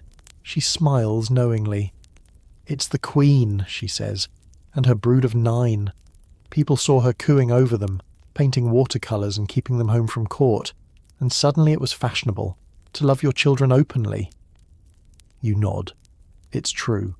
Queen Victoria may have ruled an empire, but her domestic image, as a mother, captivated the public. Paintings of her reading stories to little Arthur or sitting beside a cradle helped spark a national obsession with childhood as a sacred phase of life. You walk into a toy shop now, warm, fragrant with pine shavings and fresh paint. The toy maker shows you his latest design, a puzzle box shaped like a castle. All the rage among the 7 to 9 set, he beams.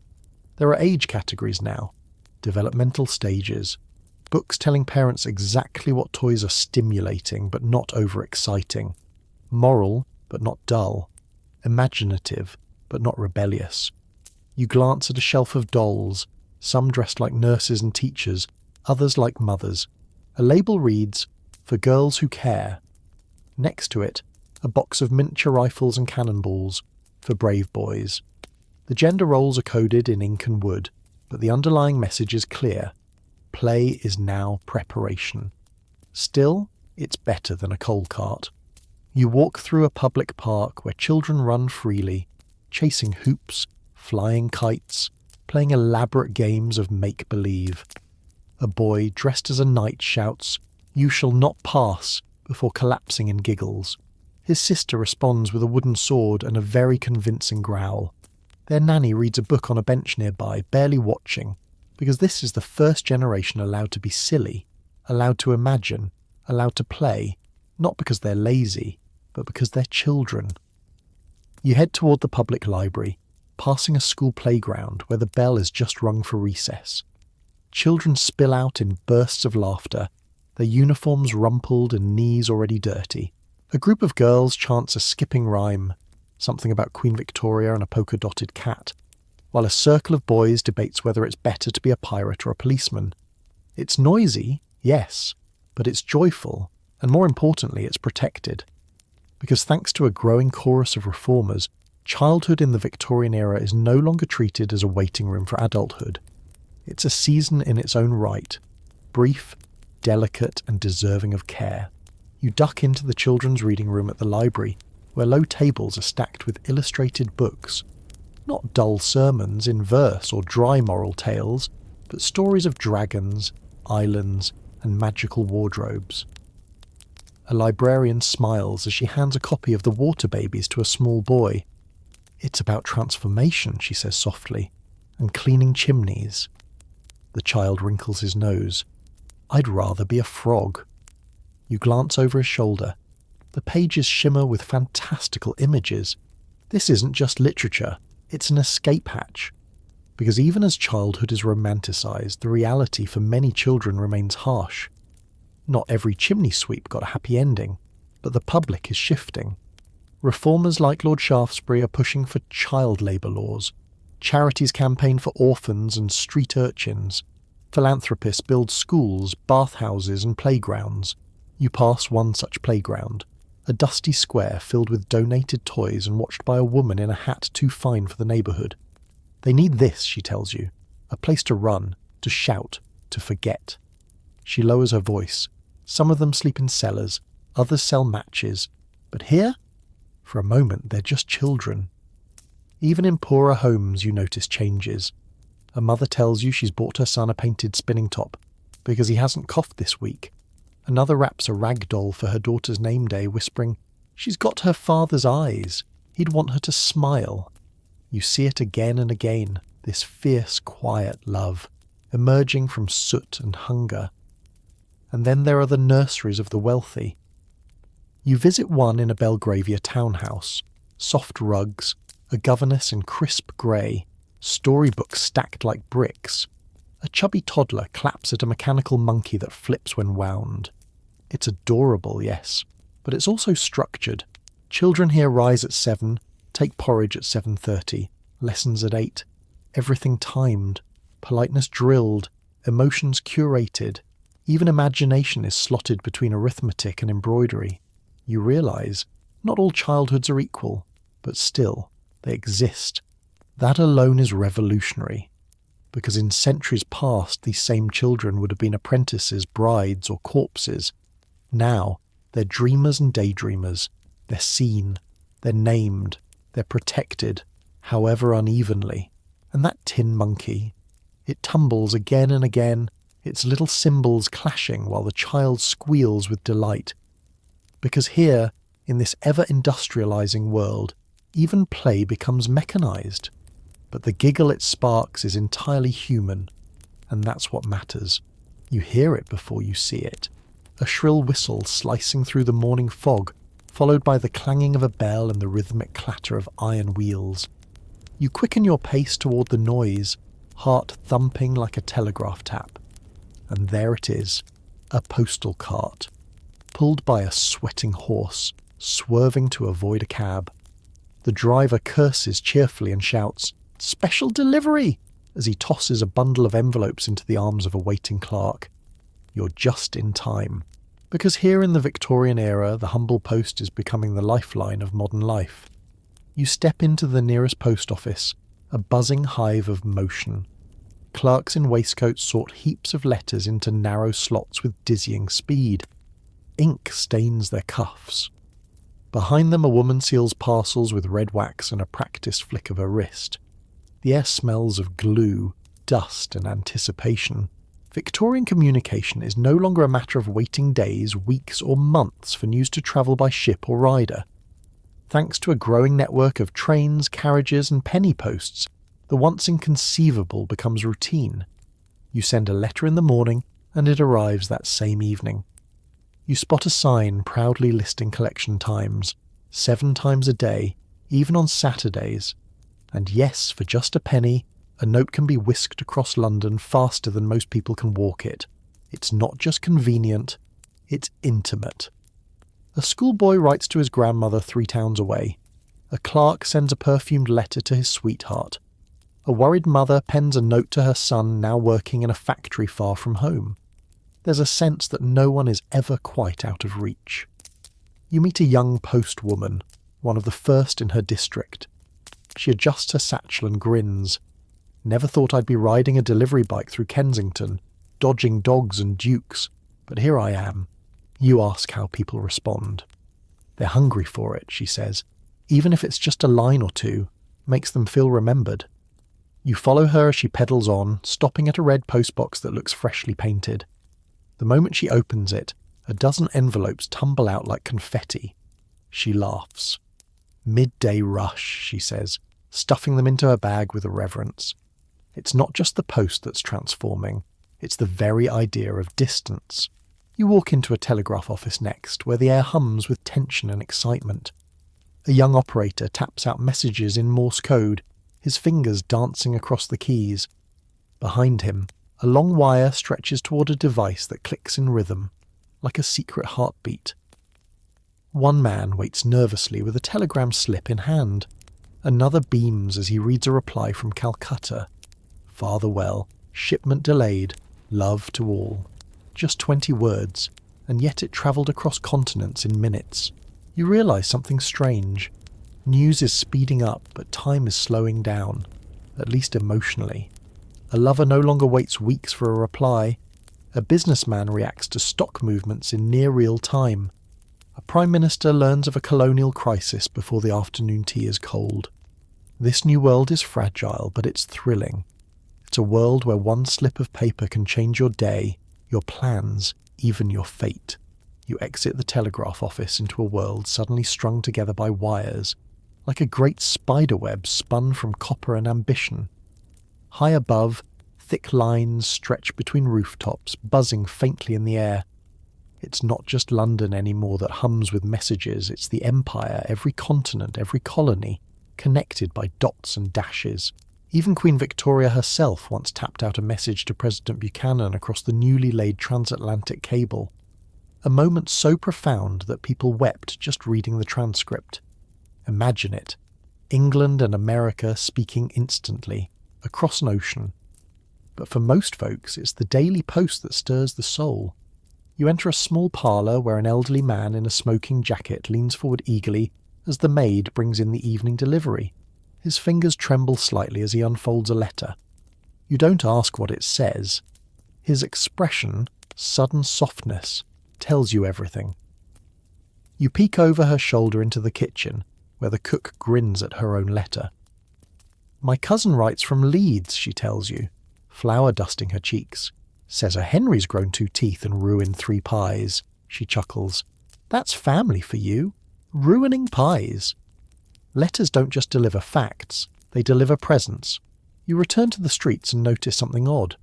Nearly every shop has a small red postbox nearby. Every gentleman carries envelopes in his coat.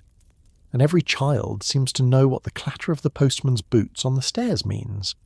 It means something has arrived. And in a world that's getting bigger by the minute, train lines stretching across continents, ships steaming toward new colonies, cities ballooning overnight, that arrival feels like a lifeline. The Victorians don't have social media, but they have calling cards, thank you notes, and a staggering variety of postal stationery. Illustrated envelopes, scented paper, tiny foldable pocket letters designed for secrecy.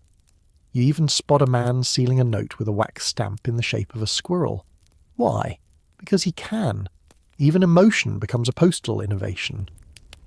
You stop by a paper shop where a teenage girl chooses among envelopes labelled sympathy, apology, longing. Each includes a recommended colour of ink and suitable phrasing. The assistant explains, blue for mourning, pink for affection, green for gratitude. Even heartbreak has a postal code now. Of course, not all correspondence is sentimental. You find a man furiously scratching out a letter of complaint to the waterboard. 3 leaks in 4 days, he mutters. Someone's going to hear about this. And they will.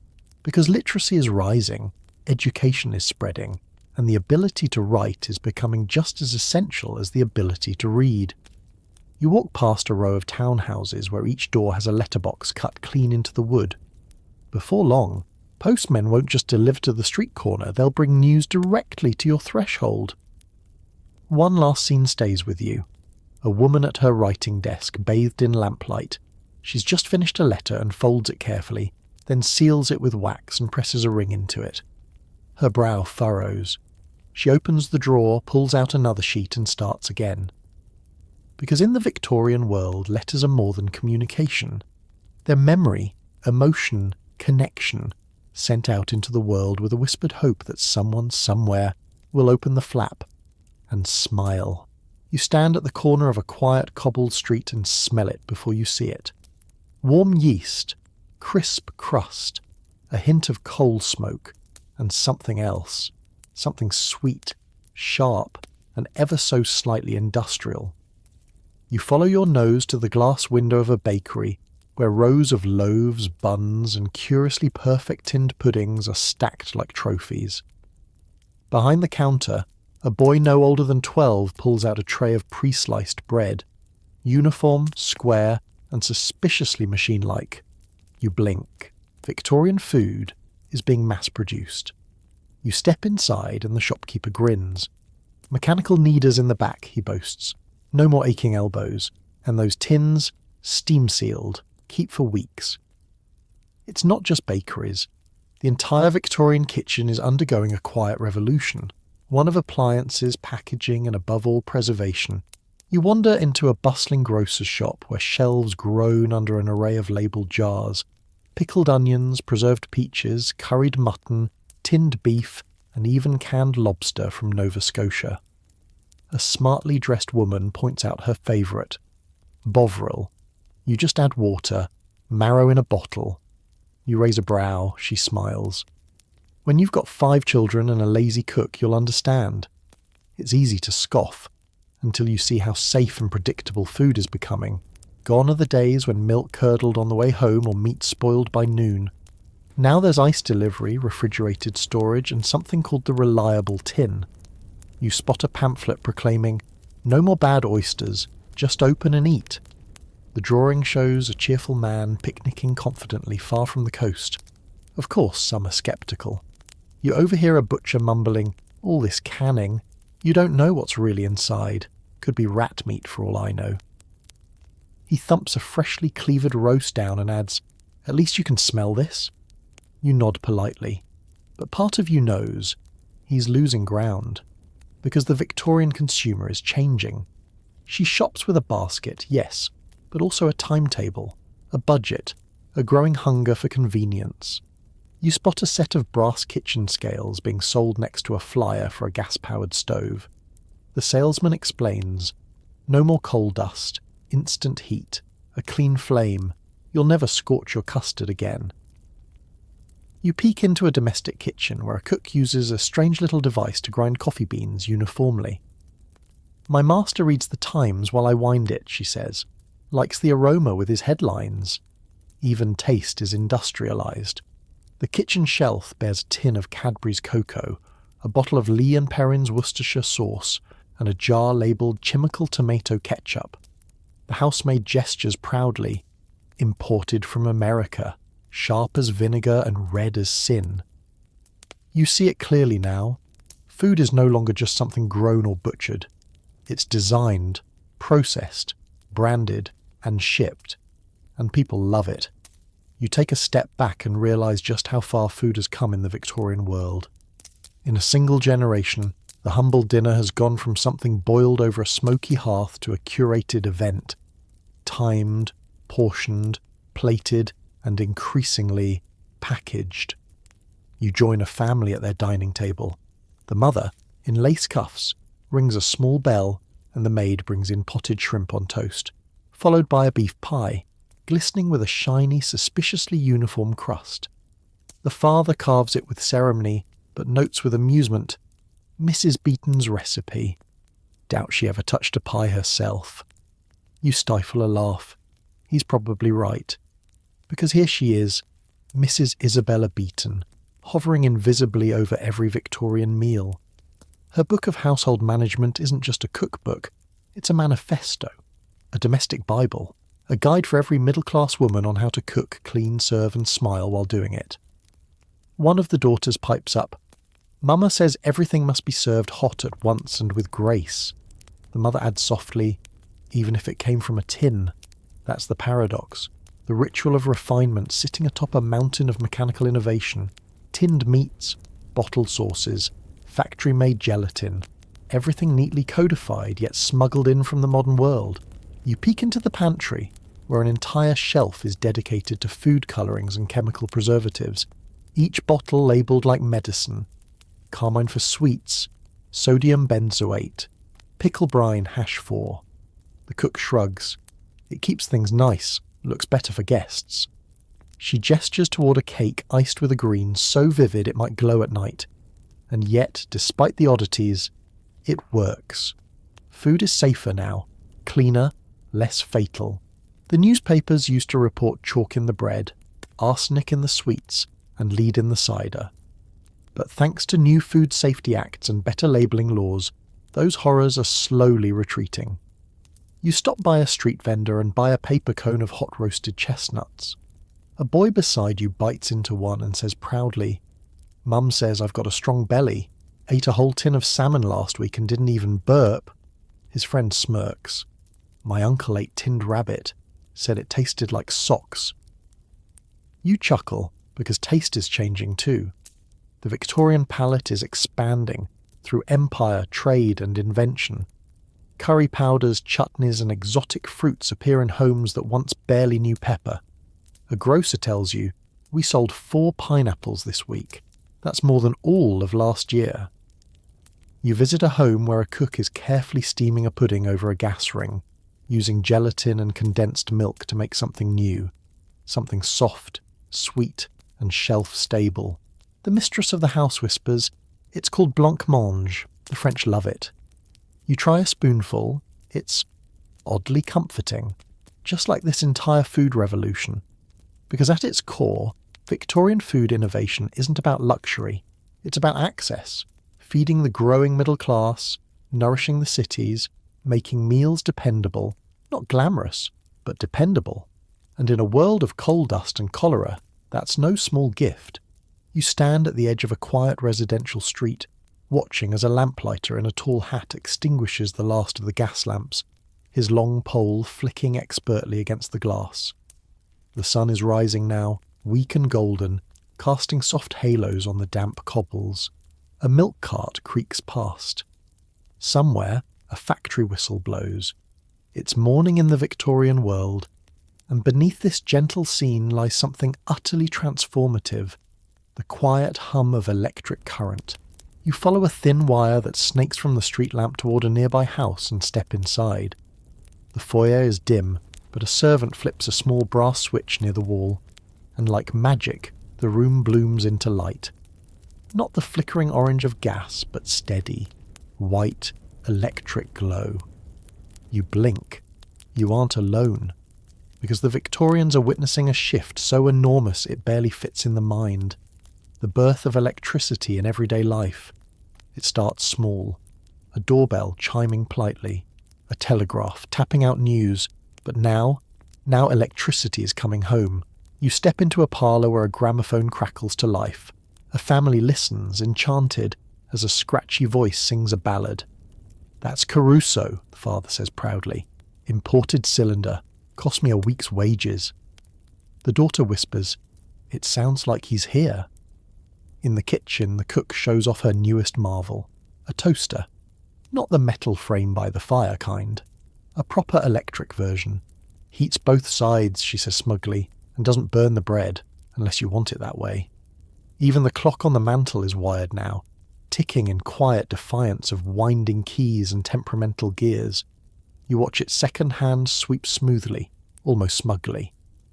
Upstairs, the household's teenage son has his own prized possession, an electric fan, humming gently as he writes in a leather-bound journal. Keeps the air fresh, he tells you, and the mosquitoes terrified. Electricity is no longer just novelty, it's convenience, comfort, status, but it's not universal. You stroll down to a working-class street where candlelight still flickers behind curtained windows. A woman tells you, "We've gas for the front room, but the rest's just lamps." She nods toward the neighbour's house, where a faint electric glow leaks beneath the door. They've got it. Big change since their boy got work at the post office. Electricity is a symbol now, not just of progress, but of arrival, of having made it. You head toward a small theatre where a billboard reads, "Edison's Electric Wonder, Lights, Music, and Motion." Inside, gas lights have been replaced by hidden bulbs that flicker and fade with uncanny precision. The show begins, and a reel of images dances across a white screen.